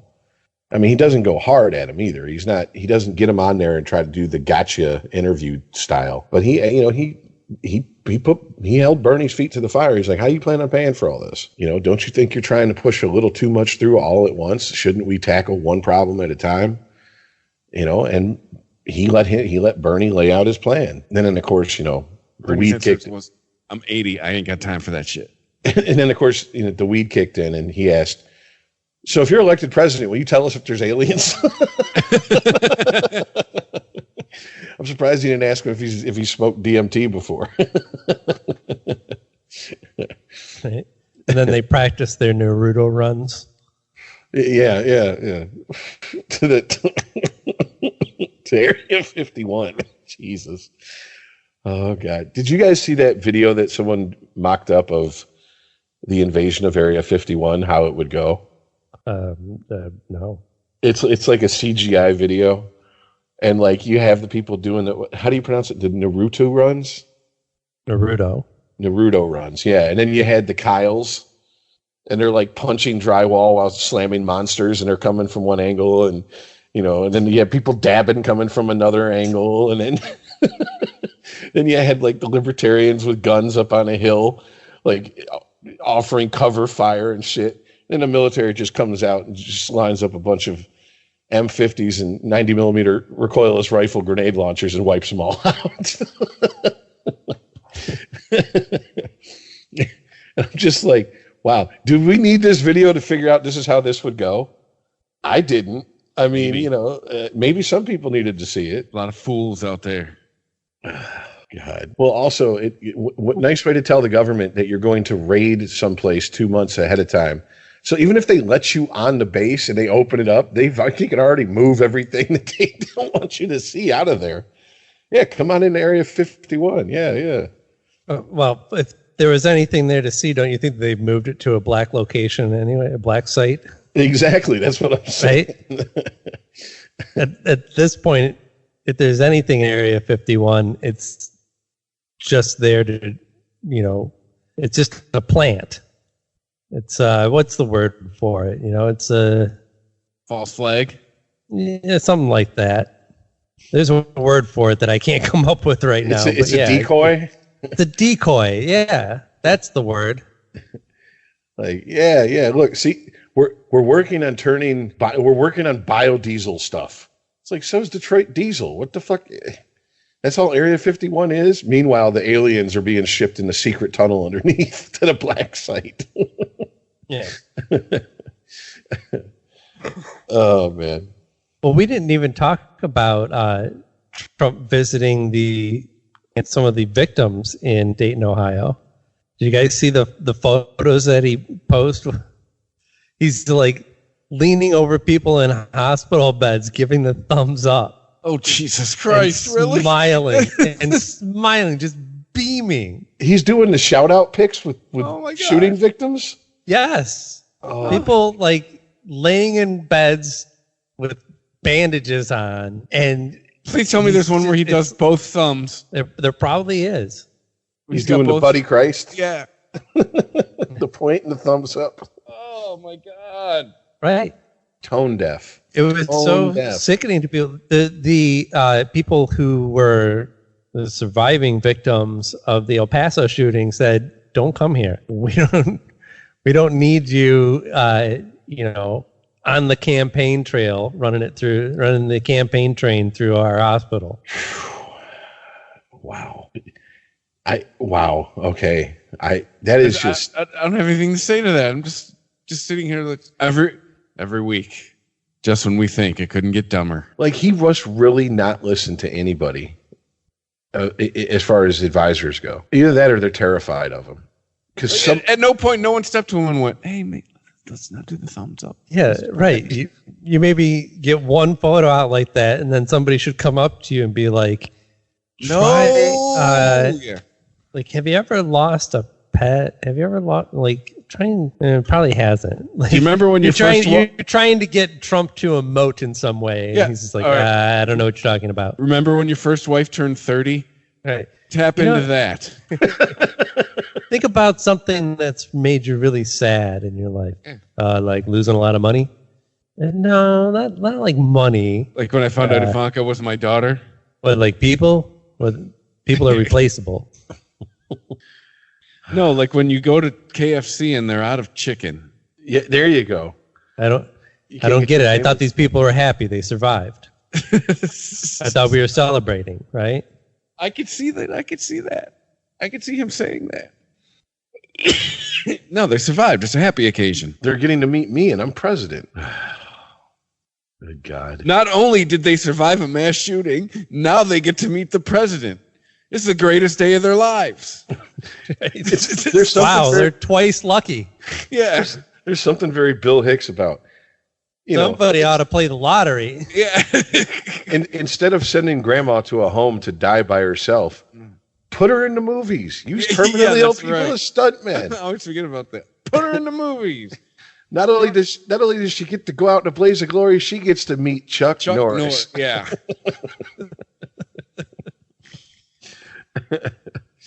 Oh, fuck. He said that as a joke, and we're almost living it now. I'm kind of glad he's dead, because at this point, I figure he might be the next mass shooter. He might snap and be like, "I can't take it. I swear to God." Oh, whew, Jesus.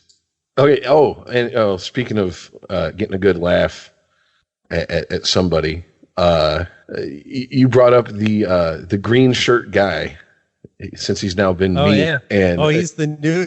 The green shirt guy has replaced 30 to 50 feral hogs on Twitter. The newest sensation. Yeah, did you guys follow the 30 to 50 feral hogs? I did not. Where they started putting hogs with the hat Pharrell wore in Happy. Because 30 okay, to 50 well, so to fill in Chris and anybody else who managed to avoid this in the last week. In a lot of people, of course, getting on Twitter after the shooting and saying we need to get rid of all these guns, any kind of automatic weapon or whatever. Just some rando's response on Twitter was, well, how else? You want to ban guns?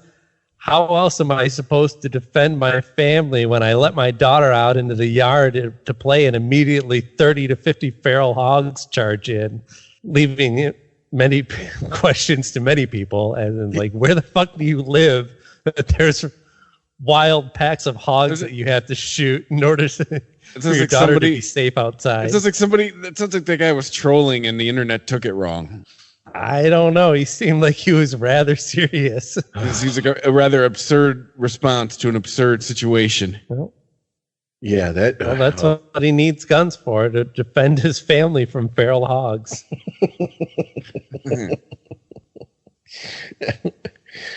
Oh shit! You know what it is? Feral hogs is code word for Mexicans. Oh, so there it is. That's right. Everything is racist now. But yes, green shirt guy who had the appropriate response to a couple of people that were protesting at a local town hall meeting about the idea of their city becoming a sanctuary city. And there was two protesters. One of them stood up. The other one was like, I'm good here.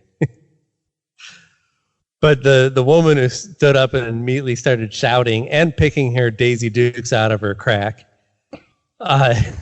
made just a random guy in a green shirt erupt with laughter at her stupidity and her ridiculously scrawled sign. I'm surprised someone hasn't remixed the video to that old "Come on, baby, kick them daisies."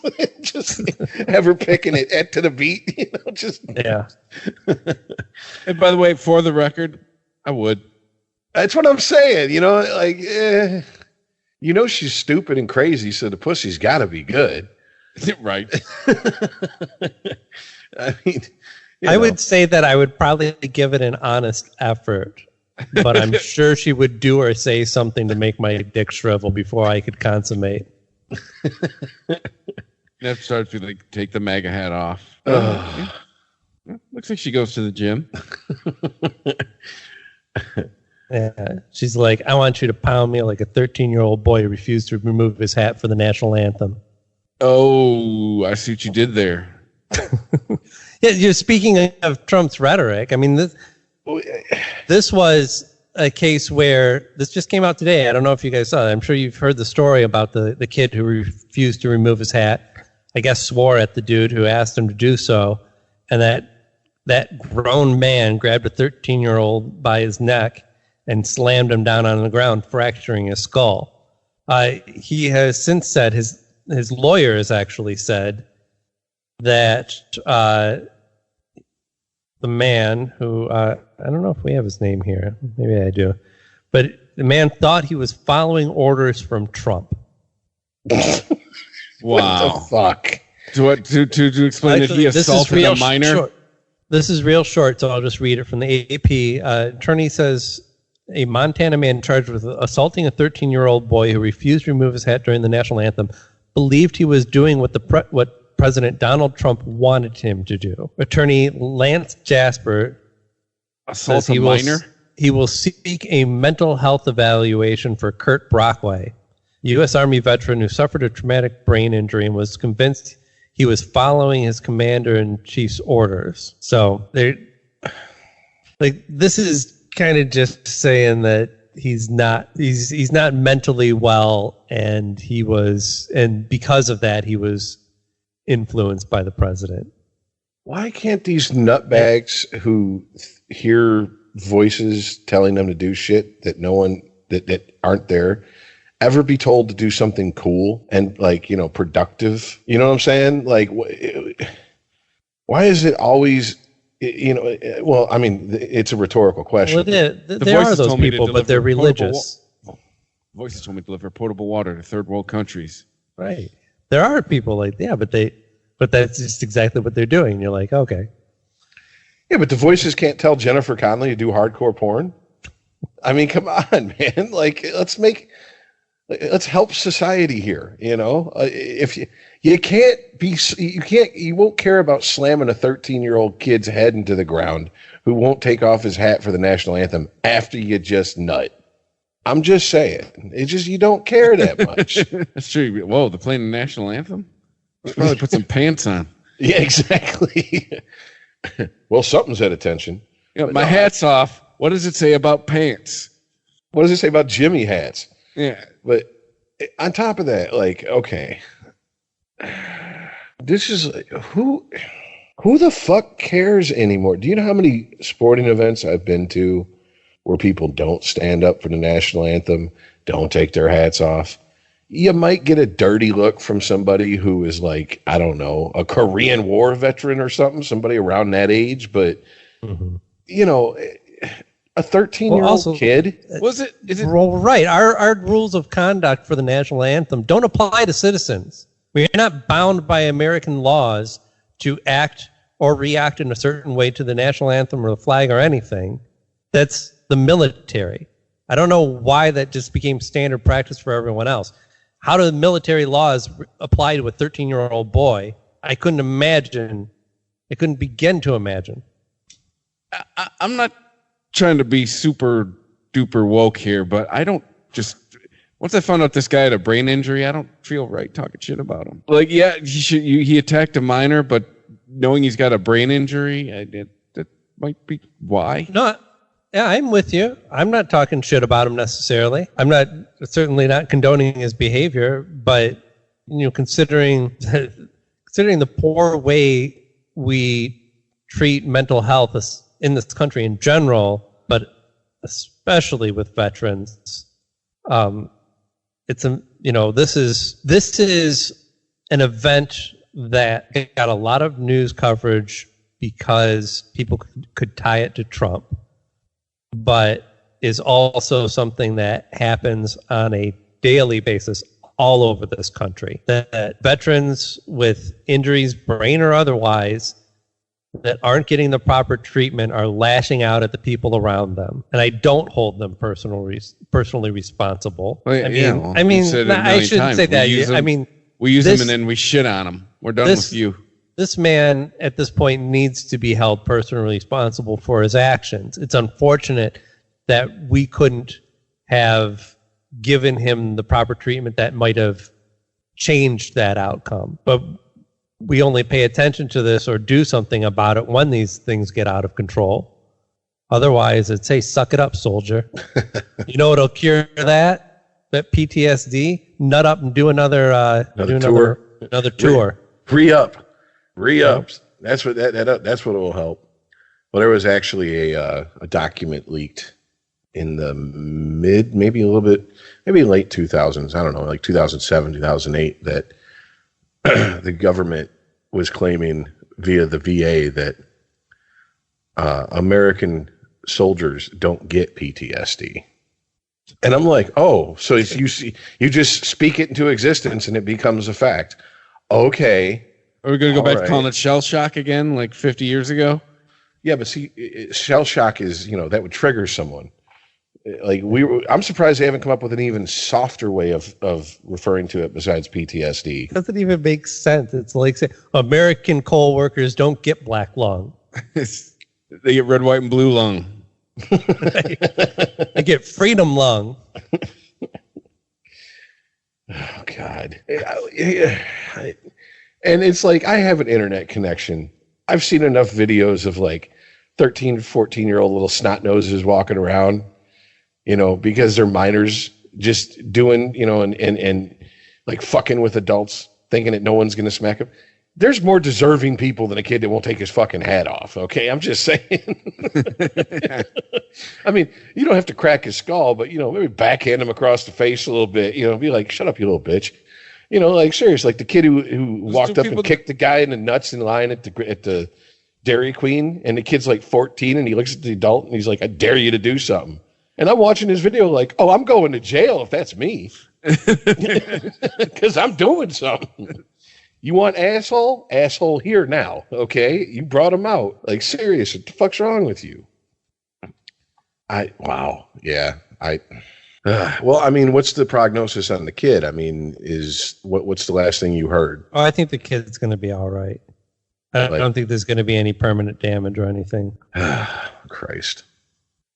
So, so he can grow up to be, a man with with probably some mental issues from head trauma, and get poor treatment and told to suck it up, and then he can take it out on some right. Yeah, I was yeah, and the cycle repeats. Let's say they throw this guy in jail for 4 or 5 years. Oh, good. Now we have that'll fix him. Yeah, exactly. Oh, now he's a white supremacist. Yeah, there you go, and it all comes full circle. I mean, yeah, he's coming out completely rheabilitated, right? I mean, that's how that works. So, yeah. Oh, Christ, Jesus. I know I shit on the Republicans about the mental health thing, but let me not be accused of not spreading my feces around, because I don't really hear a lot of politicians of either party doing much but giving lip service to helping people with mental health issues. I'll give you that, because it's been talked about. Yeah, it's been gone for 40 years. No one's talked about bringing it back. I mean, like I said, if you've known anyone here's the problem. People with mental health issues are most of the time not very self-motivated to go seek out help. And the ones that are, if you've ever witnessed what they have to go through and the bureaucratic bullshit they get fucking thrown in their face, you have to really want some help. And you got to really be adept at jumping through hoops. I mean, really good at that. So I just don't understand it. This is a very important thing for a society to have people who aren't walking around in this state. And we just treat it like, so what? As long as they don't bother you and they just ask for your change at 275 in Michigan Avenue every day, you're fine, right? Or we'll just throw meds at it. So now you're psychotic and you have anal leakage. Yeah. Well, if there's ever a reason to go on a kill crazy rampage, anal leakage would probably be up there and one of the triggers for me. So I've never understood leakage. Like, do you just never stop shitting? I just remember that from the Olestra shit in the 90s when they were like, we have to take this out of potato chips and snack items because anal leakage is one of the side effects of this artificial whatever we put in it. And I'm like, what? Whose ass just drips? And how did that even hit the market? What kind of testing did you do? Well, it was the least offensive way to talk about diarrhea. I mean, that's really what they were talking about. I know, but anal leakage sounds like you need a man pond shoved up there. Safe to say diarrhea, we all know what it means. Yeah, if you say backdoor trots, I got it. Yeah. Like, all right. You guys don't remember the song from when you were kids when you're sliding into third and you feel squishy turd? Anal leakage. Slide into first and you feel a sudden burst. Anal leakage. Anal leakage. Anal leakage. Oh, good times. Unregimented. ChristopherMedia.net. Everyone shouts about how fast their broadband is. We're fast, mega fast, stupid fast, almost too fast. But what do they say about reliability? Well, Dublin, with Virgin Media, you get both. Ireland's fastest broadband network and 99.9% network reliability. Reliability at speed. See virginmedia.ie. Terms and conditions apply. Ireland's fastest broadband network as awarded by Ookla. Network reliability. See virginmedia.ie/proof. Hey, everyone! Vinny the Frog here down at Aquazone in the Sport Ireland campus in Blanchardstown. Come and enjoy tropical wild water fun. Aquazone is open daily this summer, just minutes from Junction 6 on the M50. Book now at aquazone.ie. There's no need to describe in detail every inch of the new Range Rover Evoque. With its unmistakable coupe-like silhouette, you'll recognize that quiet refinement when you see it. And with a new mild hybrid electric engine and intuitive technology, you have a car that handles superbly, both on-road and off. So if you're looking for a compact SUV that takes city driving above and beyond, look no further. New Range Rover Evoque from €42,845. Book your test drive today at Conlon's Land Rover Nace. Delivery and related charges apply. ChristopherMedia.net. Unregimented. Well, speaking of good times, what do you guys do to distract yourself from all this nonsense that we've been talking about for the last hour? What's fun out there? Well, a bunch of weed. We got some new music by Tool, right? That's got to uplift your spirit. No, not so much. No. It's first of all, it's 10 minutes long. Who's got that kind of time? Wait, is this new release from Tool just one song? Yes, for their album that's coming out in like 2 weeks. Okay, and so the first song that they released for that album is 10 minutes long? 10 minutes and 16 seconds. They released the wrong out song? Of here. Right, yeah, right. Wrong press release was sent out. Well, right. I mean, I'm not surprised to hear that Tool has a 10-minute long song. It's not that odd, but to have that be the single? Yeah. Not that Tool needs to have a single anyway, right? I mean, who's going to still play this on the radio? Rock stations. Is the riff going to give this heavy rotation, even if they get an edited version of it? Yes, because it's Tool. I mean, we are talking about a band who's, their second full-length album, their first single was called Stink Fist, and they released that with a straight face. So, I mean, it's like, I've gotten to the point where I think Tool is just trolling its own fans at this point. Actually, to be more honest, I think Maynard's just trolling his own fans at this point. Like, I really swear that... Because I'm just like, first of all, Chris, your response to it was the same response I've heard from almost everybody across the board. So we waited 12 years for them to release a song that sounds like it's a B-side off their last album. And I mean, that pretty much sums it up right there. Why did that take 13 years? And as far as the 10-minute runtime, it's a 2-minute intro that could have been cut down for at least a single release. I understand that, some bands, we don't cut down our songs. Okay, great, whatever. But still, it took 5.5 minutes to get to the second chorus. I looked at the time when it got to this. I'm like, Jesus Christ, it's the second hook. Songs been playing for 6 minutes. I thought I was exaggerating. It was 5.5 minutes. Well, one of my friends said, Jesus Christ, at least In-A-Gadda-Da-Vida had a drum solo in it, and the response to him was, doesn't every Tool song have a drum solo in it? So I'm like, yeah, fair enough. Apparently, the album that is coming out, called Fear Inoculum, is going to be, there's going to be a limited edition CD release of it that, according to their press package, includes a CD and a trifold soft pack video brochure featuring a 4-inch HD rechargeable screen with exclusive video footage. Also a USB charging cable and a 2-watt speaker. It'll be $400. And you thought the packaging for $45.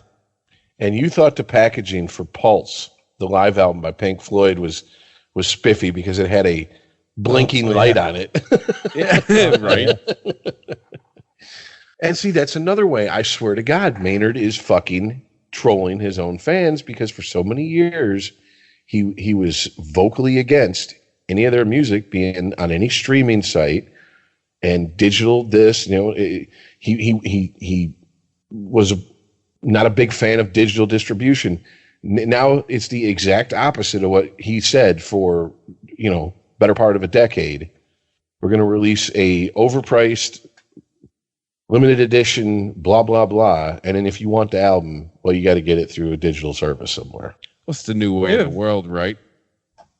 At least they have in the story on Loudwire that I found that's describing the press release for this album.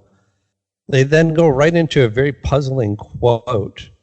This is how it reads. It says, the groundbreaking technology included with the limited edition version of Fear Inoculum will cost $45, music included. Next paragraph, quote, I took a picture pointing to the number 7 while we were recording, and a lot of the riffs Justin and I brought in were in 7. Guitarist Adam Jones told Guitar World about the album. You don't really go, I'm going to write a riff in 7, without being too descriptive about the concept. The main thing is that the 7 beat just kept coming up, and the riffs in 7 kept coming up. It was really weird. Okay, what the fuck does that have to do with anything? It doesn't describe the album at all. I guess that's the only quote they could find of anybody that was participated in making the album said anything about music nerd shit. And a Tool song in 7? Whoa. Mind blowing. Wow, that's radical. That's what you were doing the last 10 years, trying to figure out how to play 7/8? And, also Adam Jones, if your drummer keeps playing in 7, all your guitar riffs are going to come out in 7. So it's not really that weird that you guys are both playing in 7. It's called being in sync. Yeah. It's called following the leader. I mean, that quote might as well just say, I don't know, our drummer just kept playing in 7, and I guess we just went with it. I don't know, man. Like, I like some pretentious music, but I mean, I just... everything I fucking have heard so far, the quote you just read, I'm just like, I'm over Tool. Yeah, same here. I can do that drop Todd uses with the from South Park with the people smelling their own farts. Yeah, exactly. Yeah. No, I mean, when I was in high school and I heard Opiate and Undertow, those were radical sounding albums.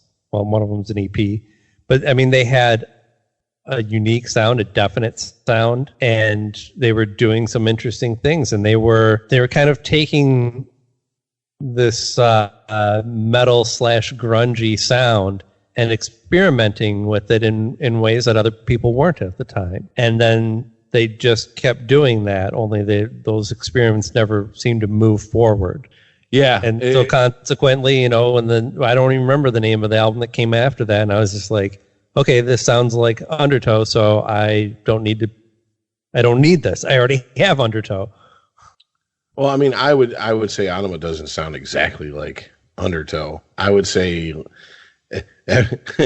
every album after that starts to like blend in together. Like I said, Lateralus was the one that I was like, okay, and then I the one after that was called 10,000 Days, and the only things I ever heard off of it were on the radio, and I have much the same response as a lot of people to the new one. Like, this sounds like a B-side from their previous album. And I mean, I'm not against having a sound. Like, I'm not one of those guys that I feel like a band has to reinvent themselves every single album. I mean, if they do and they can put out good music, more power to them. But there's a difference between having a sound and becoming derivative of yourself.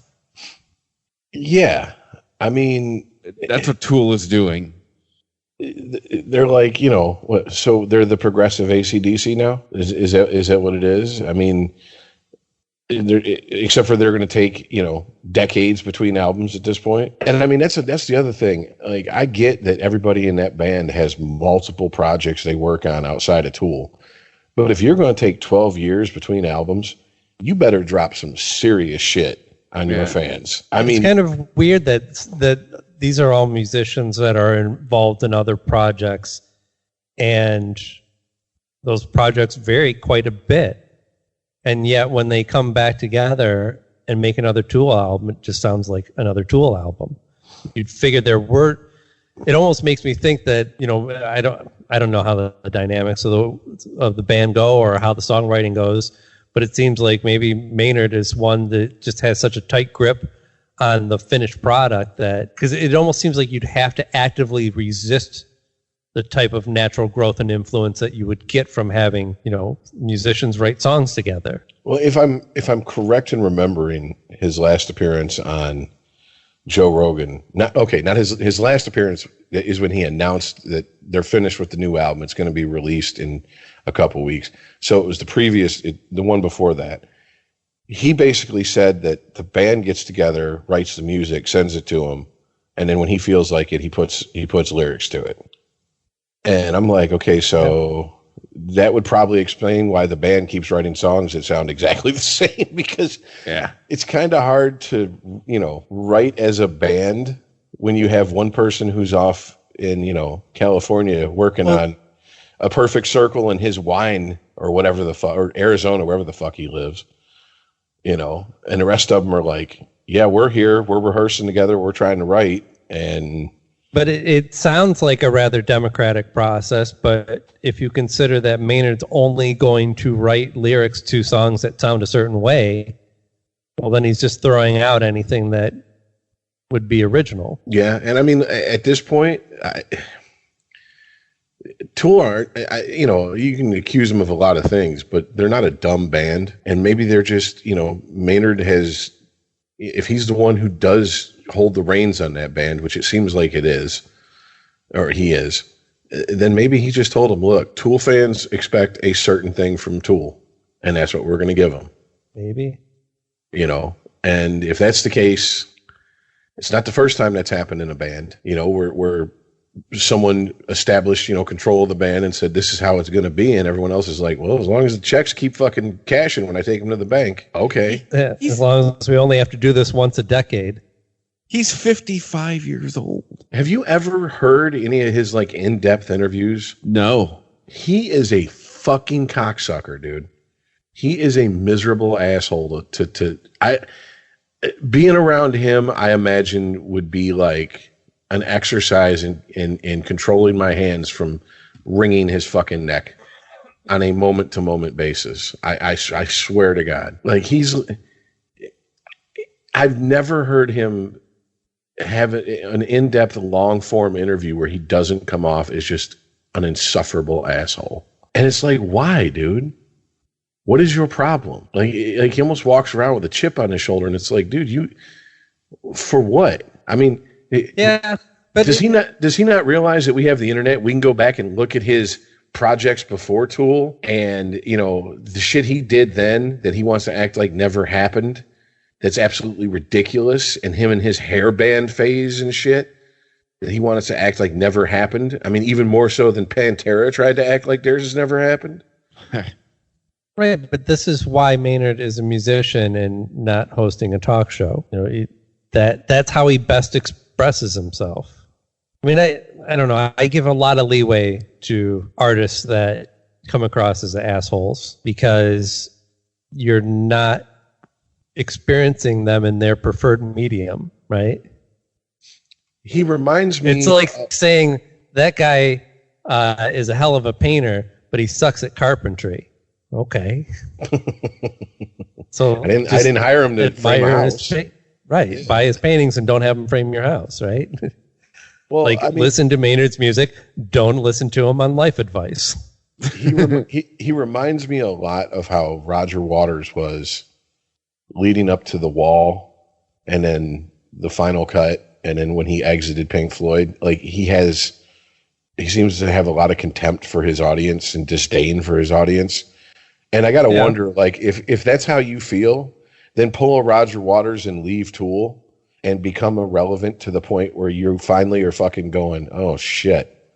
I kind of miss those idiots coming out handing me money hand over fist to play this shit. I'm not necessarily attracted to artists who are assholes, but if you're not passionate enough about your music or your art or whatever it is, if you're not passionate enough about your art to come off as a pretentious asshole every once in a while, then I would really question your motivation. Once in a while being the key phrase in that to me. I don't know, man. I just, like I said, I agree with you on that, but then you have to weigh that against what actually gets to the public. There's a filter that you have to go through of journalists who are relying on stories that they publish getting clicks and eyeballs. So of course they're going to publish all of his most crazy sounding quotes. And that's why I said more long form interviews. What I'm trying to get at is not that Maynard is not an asshole. He may be. I'm saying there's not really any way of knowing without knowing the guy. And to judge him based on interviews, that's not how he chooses to express himself. That's a byproduct of it. Well, I mean, if that's the case, then we don't judge anybody. Come on, man. Of course we judge people how they come off in interviews. we've done it on and off for 5 years on this show. I mean, I get what you're saying. And you know what? The truth is, he does also come off a little bit as like he's uncomfortable doing I don't think, what do you call it? The celebrity thing? Yeah, but there's a difference. We criticize people in interviews who that's their thing. They're a pundit, they're a politician. This is, I don't know, it's a different thing.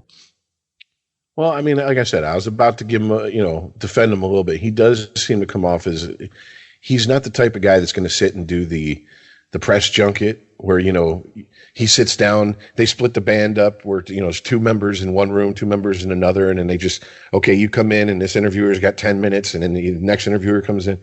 I don't think he's like, not only would he not stand for that, I don't think he would even be comfortable. He would probably just shut down. He does seem like that type of guy.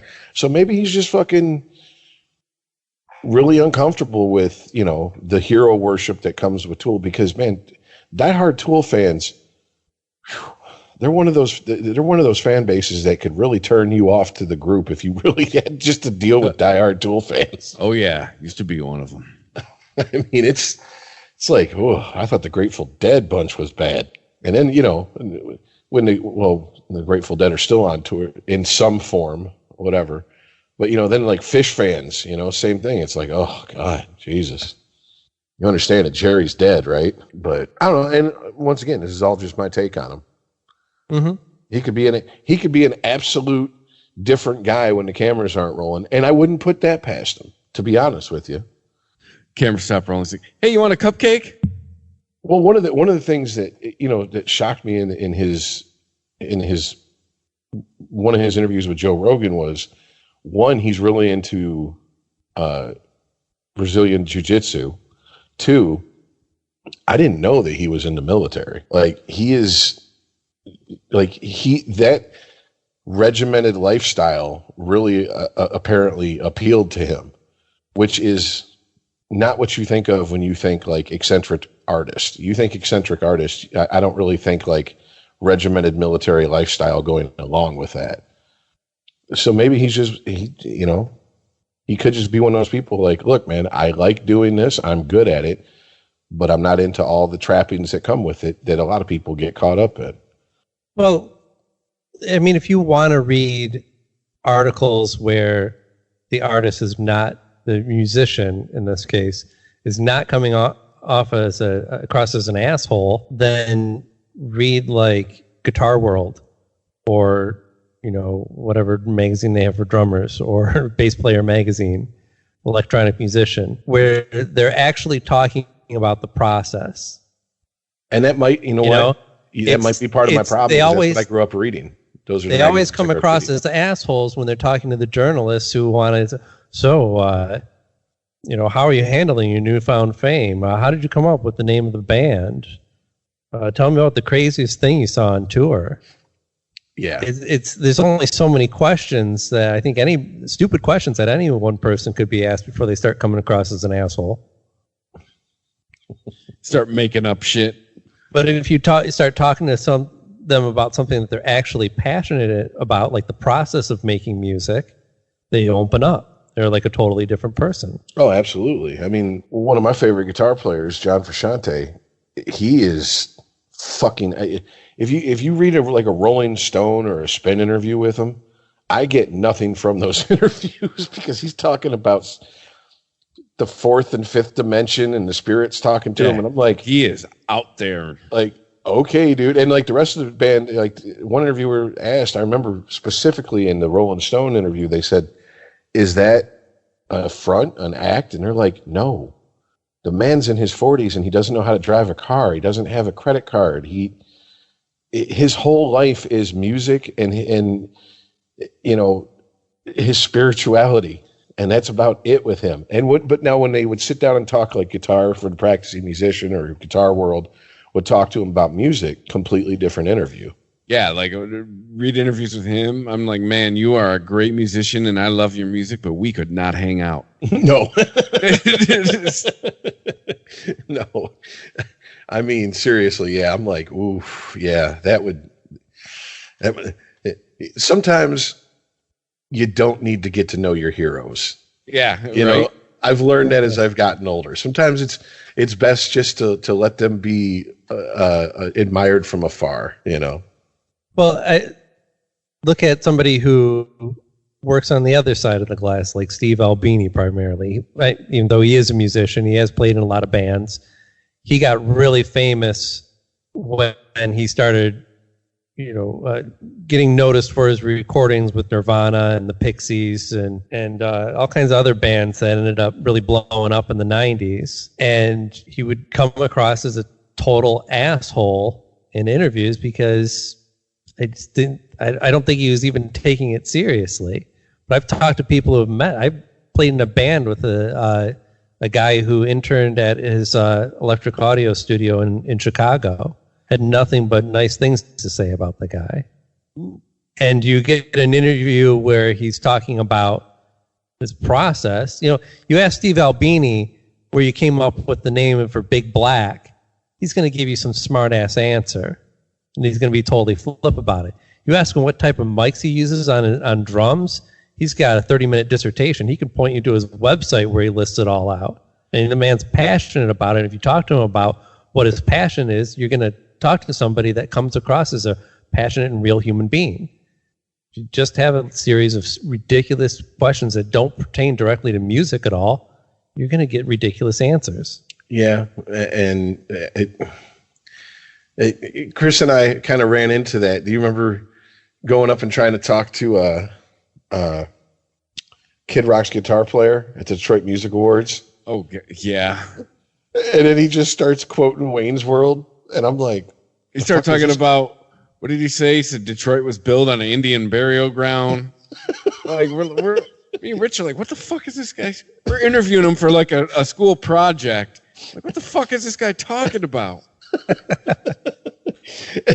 And then here's the kicker. Years later, after he left Kid Rock's band, God, Kenny, I can't remember his last name. But anyways, Kenny Olson.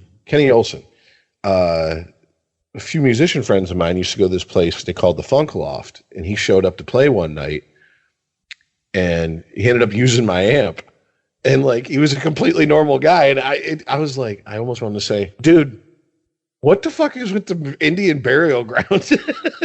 But I knew he'd be like, I don't know what the fuck you're talking about. How good were those drugs 20 years ago in Detroit at those music awards? Do you remember the 2001 Detroit Music Awards, first of all?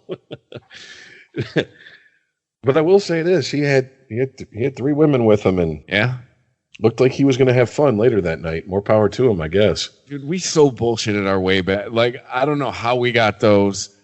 Like, I remember somebody said they were going to give them to us, and that's the story we stuck with, and we fucking somehow got those passes and got back there.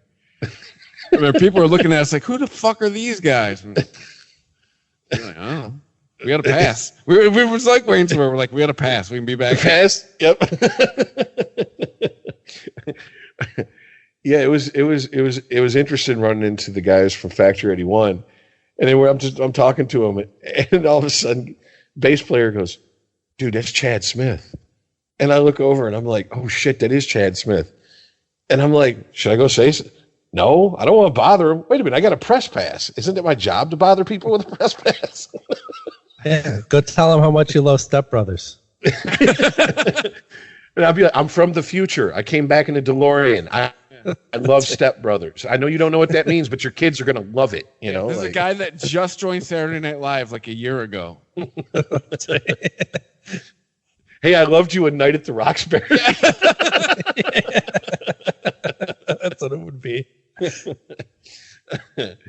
Oh, shit. Unregimented. ChristopherMedia.net.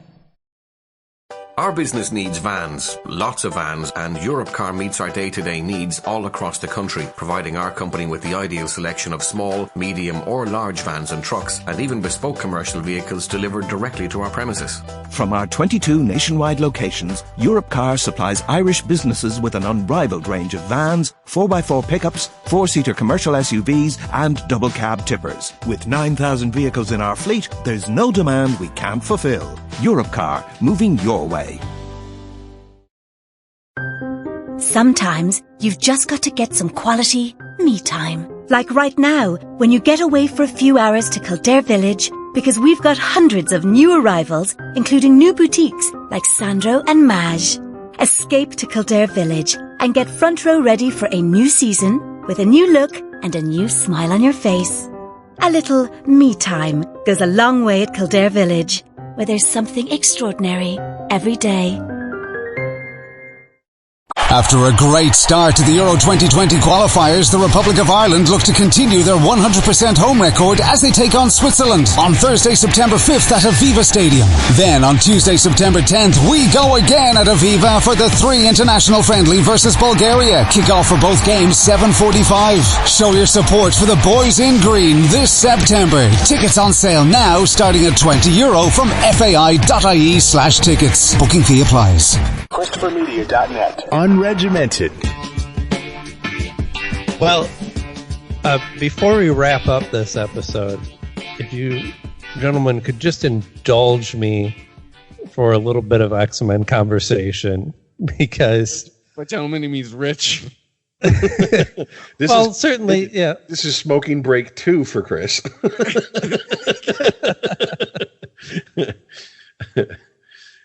Well, so there's a lot of talk about the new X-Men series, and I think we've mentioned it before on the show about how excited I was for it because of primarily the writer is working on it, but all the people working on this book are just really killing it, except for maybe the editor. There's some typos that have come up in these issues, so maybe the weekly schedule is showing a little bit, but it's certainly not showing in the writing, because we know that Jonathan Hickman's been working on this for over a year. The script is dated from that for issue 1 was dated from November of last year, and the artists that he's working with are just fantastic. But everyone's talking about these books in a way that X-Men have not been getting this much attention since I don't know when, since like giant size X-Men, since the all new, all different X-Men were introduced. Yeah, I can tell you I'm not deep into the comic book scene, but I do follow a few different websites and pages and stuff, and it's just been flooded the last couple of weeks with it. Mm-hmm. So obviously I was like, something's going on. And that's because the reason that Jonathan Hickman is so good at this particular, I think he's a good writer, but he's particularly good comic book writer and really knows how to handle a story like this where you're taking decades worth of history and story and using that as a basis to build something that looks completely radically new, but it still has all the familiar elements. You know, there's not a lot that there aren't those type of properties in other media that you can do this with. That's part of what I love about these long-lasting shared superhero universes that you can do. I mean, it's not like there's certainly long-running, like James Bond, for example, movie franchises, but there's not a whole lot you can do with James Bond before people start going, that's not really my James Bond, and I'm not interested in that anymore. And whereas, comics, I guess the closest I could compare like a good comic like this or like any of the good comic book writers that know how to bring all the history in and use it to build something new, like Grant Morrison, when he's really good, is really good at doing that. And actually, that was the last time that the X-Men were talked about this much, was probably Grant Morrison's run, which I think was around 2000. Yeah, it was around when the movie started coming out. But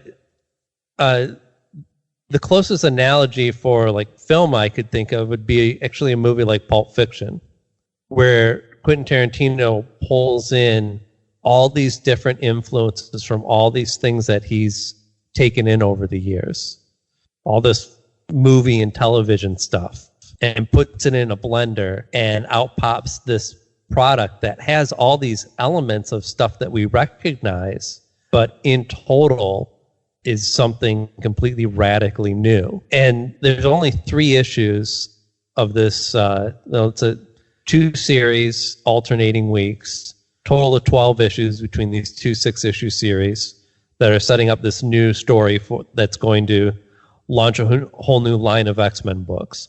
There's 3 issues out, and every single one of them has been pretty revolutionary when it comes to the story of the X-Men. So just to give you a little bit of run, I mean, Rich, do you mind if I spoil this for you?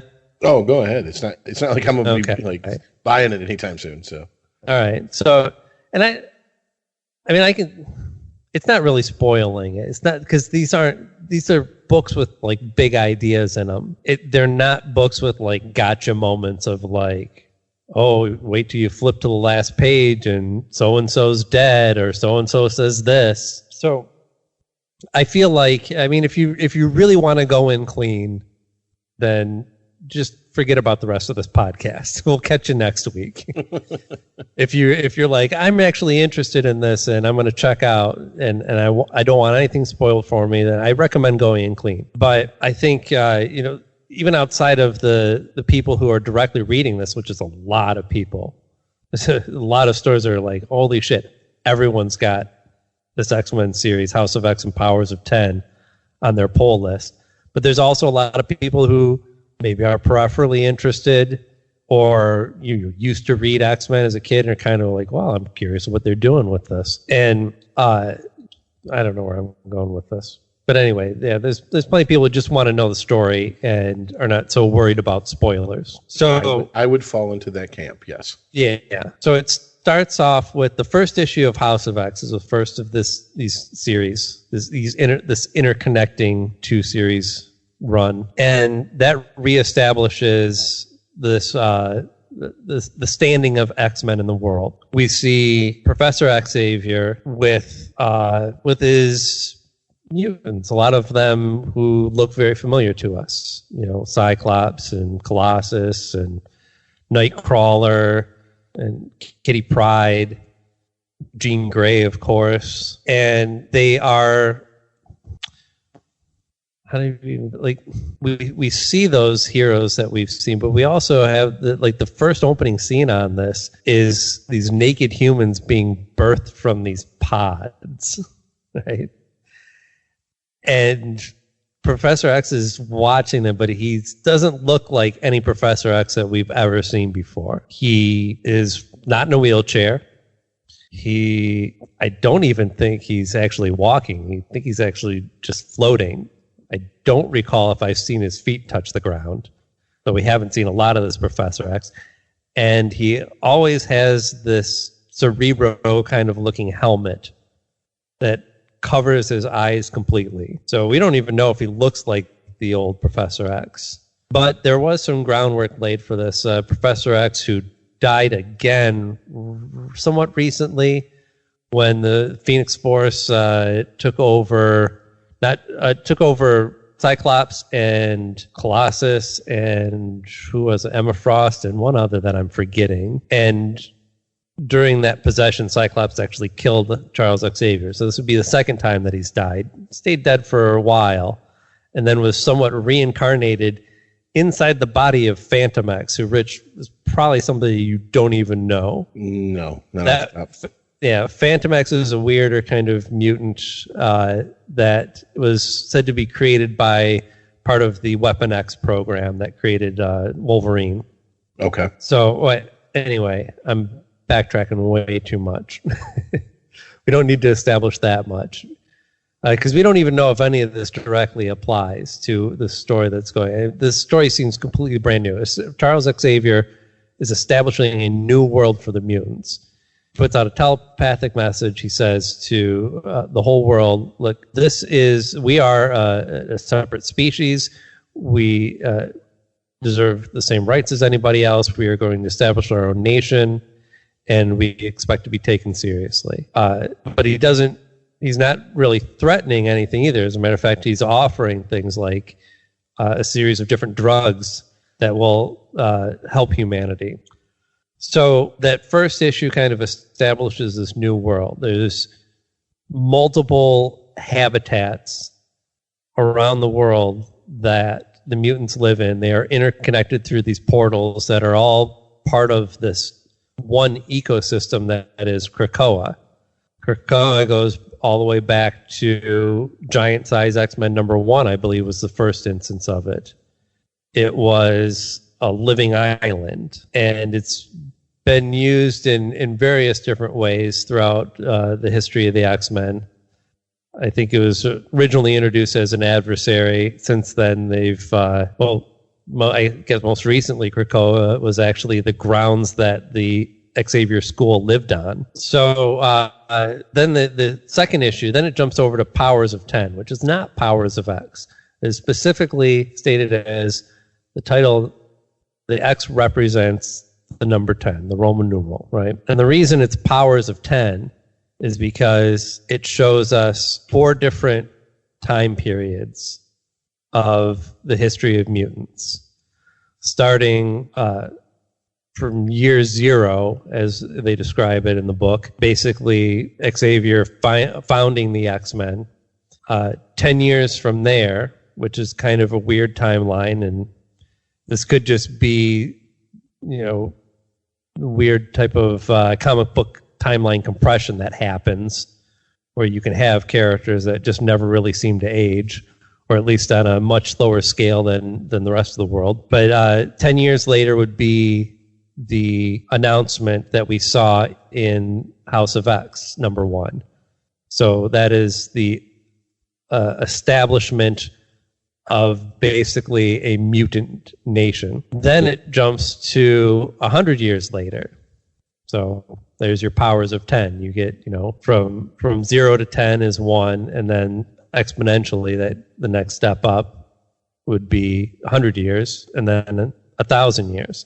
So we get to see 100 years into the future, which there is it looks like not just Earth, but much of the solar system, if not more, is overtaken with war of an alliance between man and machine, or man and artificial intelligence, versus mutants. And it seems like this is a point in the war where mutants aren't doing so hot. They're struggling to survive, typical mutant story, hated and feared by the rest of humanity. Only, now they've got AI on their side as well, which directly ties in with all the stuff that we've seen again from X-Men history. What's been the #1 big bad outside? Well, Magneto doesn't really count, right? Magneto was the first villain of the X-Men, but he's gone back and forth. Yeah. And in this case, in this new future that we see for the X-Men, our current time, Magneto is an ambassador for Charles Xavier. So the consistent big bad for the X-Men are, of course, the Sentinels. So this idea of man and machine working together to eradicate mutants is perfectly consistent with the history that we've seen of the X-Men so far. Then the 1,000-year jump into the future, I'm sure we'll see more of this in future issues, but that takes us to a point where it looks like the war is over, humanity is lost, ultimately, and AI, or machine life, has been, well, we're not really sure. It's been I want to say enslaved, or subservient, but maybe they actually found harmony to work together with mutants. But not so for the humans in the future. I mean, they do survive, but only essentially in zoos.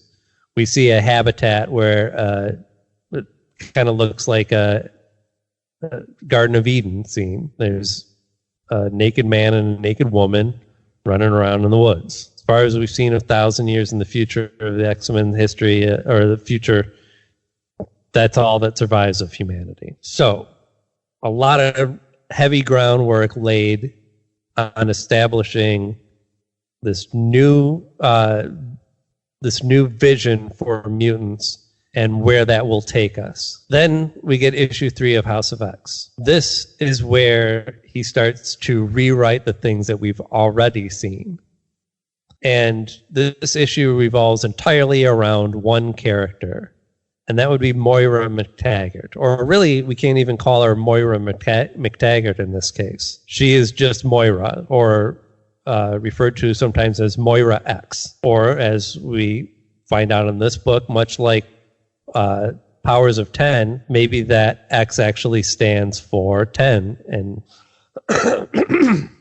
and not the letter. Because what we find out about Moira is that she is a mutant, and her mutant ability is reincarnation. What that means is we see described the life of Moira, where she lives a normal life, grows up, gets married, has 6 kids, and dies of old age. And when she dies of old age, at like 76 years old, everything resets. She goes back into the womb with the full knowledge of everything that came before her and has to relive everything again. And she does meet Charles Xavier, and all the horrible stuff happens that we've seen happen in the comic books.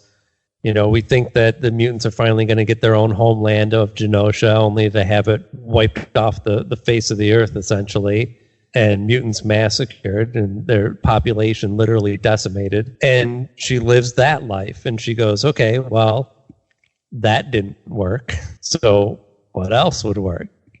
And she goes through another life and another life and another life. And one, she aligns with Magneto and tries his philosophy. Maybe this will be better for my people.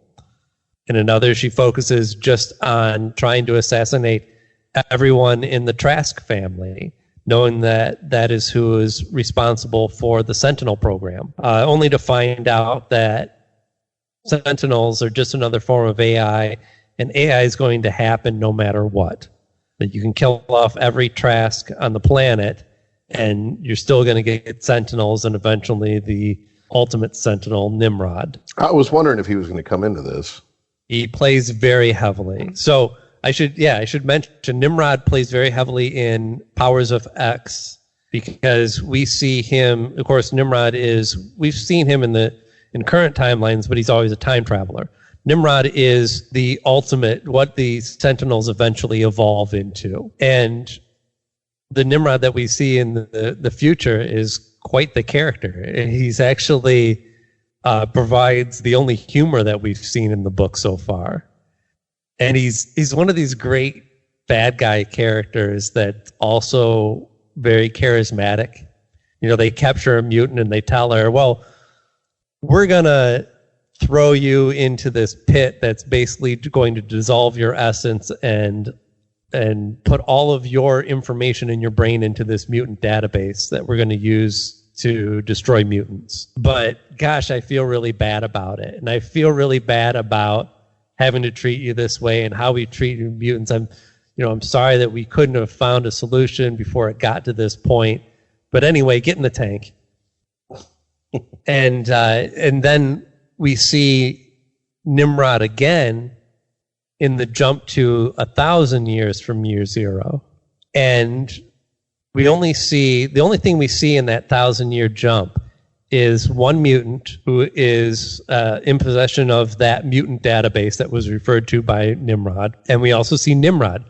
Only Nimrod isn't how does Nimrod? He looks like an really bulky and tall Tron character that's all pink. That's probably the best description I can come up with. You just popped Nimrod's face off and let it float around.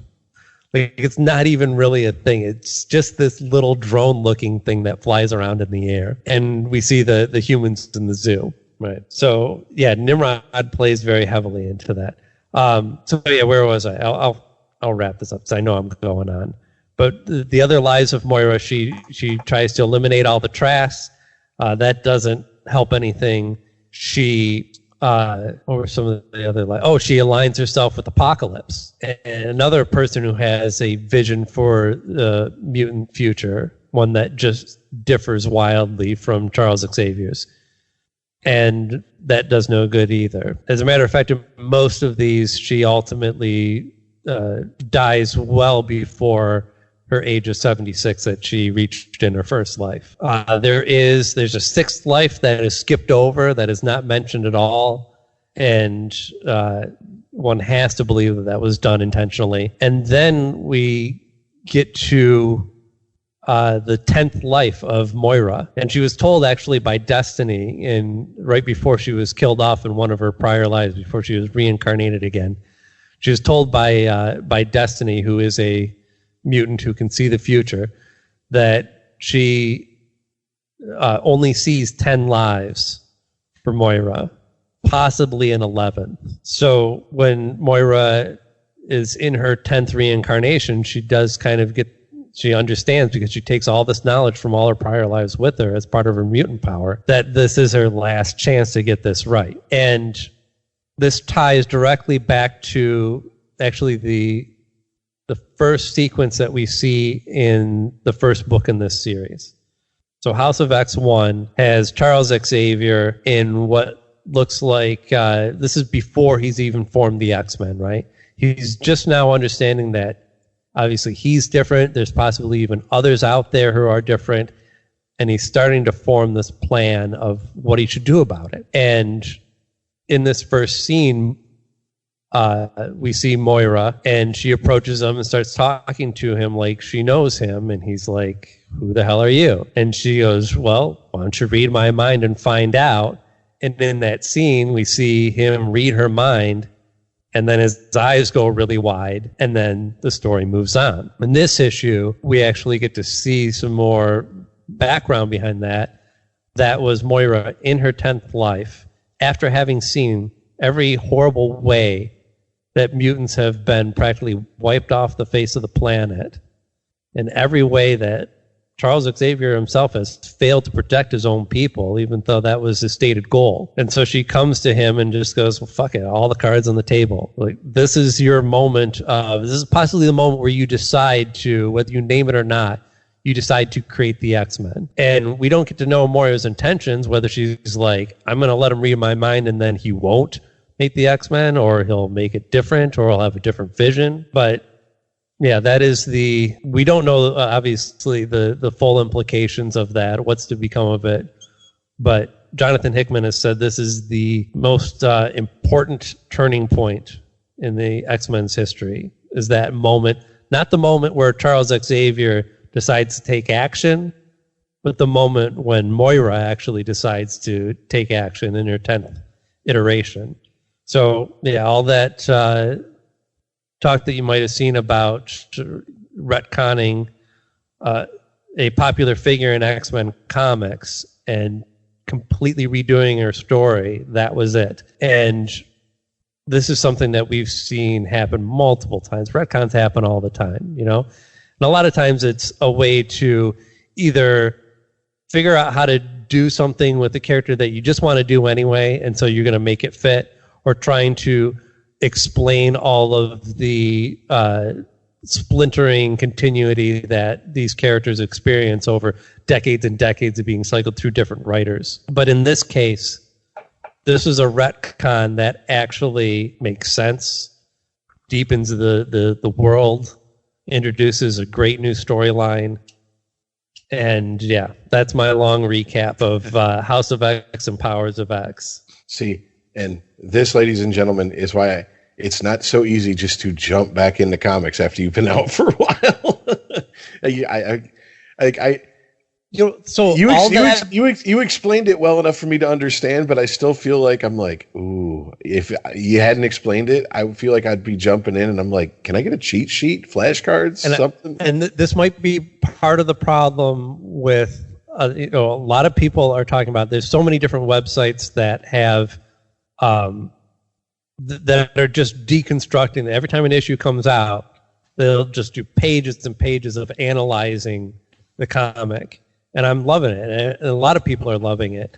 But I think that's not necessarily helping new readers. I don't think they're pushing enough, and Marvel themselves, I don't think, are pushing enough the idea that This is actually just a really, really good book with fascinating ideas, with beautiful artwork, and it requires zero prior knowledge of the X-Men at all to enjoy it. But if you come into it with a lot of knowledge of the history of X-Men, it does make it a much richer experience. But it's not one of these books where it's just, unless you've read a good chunk of what comes before it, you're not even going to know what's going on. Gotcha. Okay. Kind of much in the way that the Marvel movies are. You know, the movies have to reestablish these characters that have been around for, you know, years and sometimes decades. It has to establish them for new audiences, and it does so in ways that are great and very enjoyable.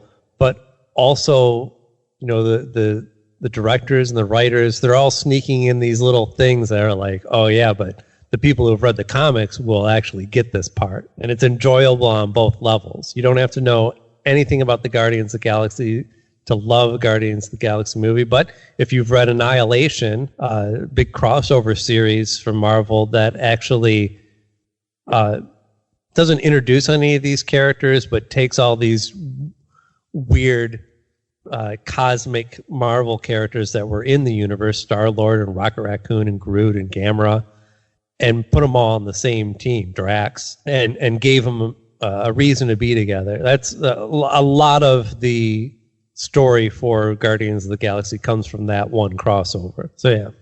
All right. Highly recommended.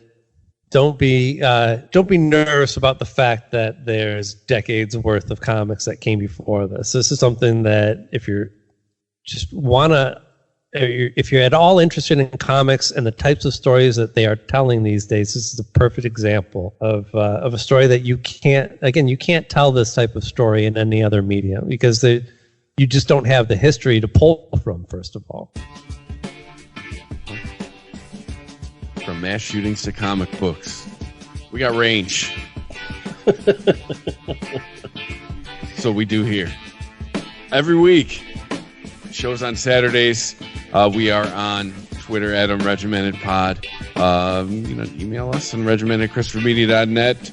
We're everywhere you find a podcast. We're at Apple Podcasts, Spreaker.com, Spotify, Google Podcasts now, I believe. ChristopherMedia.net.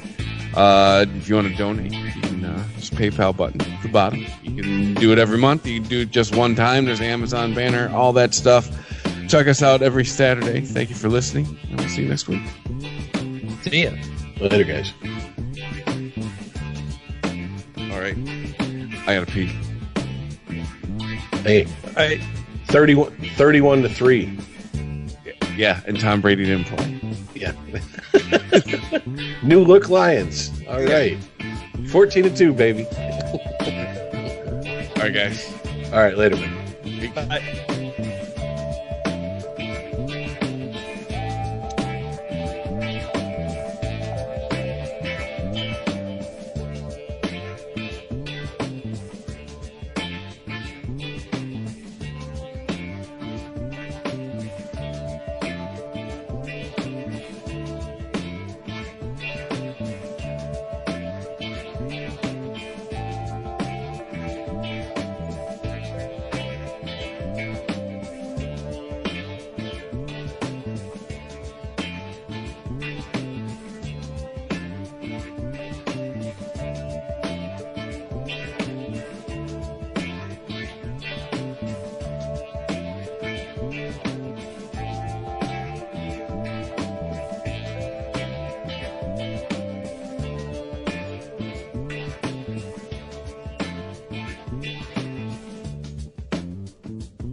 Unregimented. ChristopherMedia.net.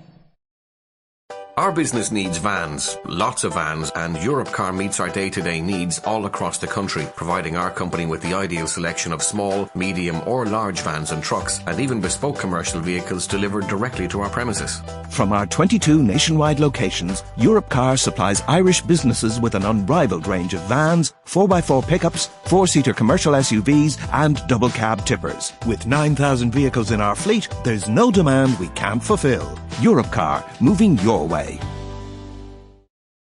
After a great start to the Euro 2020 qualifiers, the Republic of Ireland look to continue their 100% home record as they take on Switzerland on Thursday, September 5th at Aviva Stadium. Then on Tuesday, September 10th, we go again at Aviva for the 3 international friendly versus Bulgaria. Kick-off for both games 7:45. Show your support for the boys in green this September. Tickets on sale now starting at €20 from fai.ie/tickets. Booking fee applies. ChristopherMedia.net. If you like this show, please tell a friend. Please make sure to rate and comment on all your favorite Christopher Media shows. Please follow us on Twitter and like and share us on Facebook. You can subscribe to all ChristopherMedia.net shows for free on ChristopherMedia.net. Thank you for listening, and thank you for visiting ChristopherMedia.net. Thank you for visiting ChristopherMedia.net. Hey, it's your home, and I need to ask you a few favors. In the kitchen, there's a spider stuck between the window and the screen, and I know it's dead, and technically it's outside, but it's still freaking me out. Can you flick it out or something? Also, just to save some money, and it's super easy, could you bundle your home and car insurance with Geico? Last thing, could you take the holiday decorations down? Yeah, I'm one of those. Geico. For bundling made easy, go to geico.com today. Call 1-888-FARMERS to switch, and you could save an average of $470 on your auto insurance. That's a lot of money in just a few minutes. With savings like that, you could be lounging on an impractical amount of ornate and overpriced throw pillows you bought for your couch. But you won't, because you're better with money than that. That's why you're calling us in the first place. Call 1-888-FARMERS to get a quote today. We are farmers. Bum, bum, bum, bum, bum, bum. Based on average nationwide annual savings survey data July to December 2020. Underwritten by Farmers Trucker Fire Insurance Exchanges or affiliate. Products not available in every state.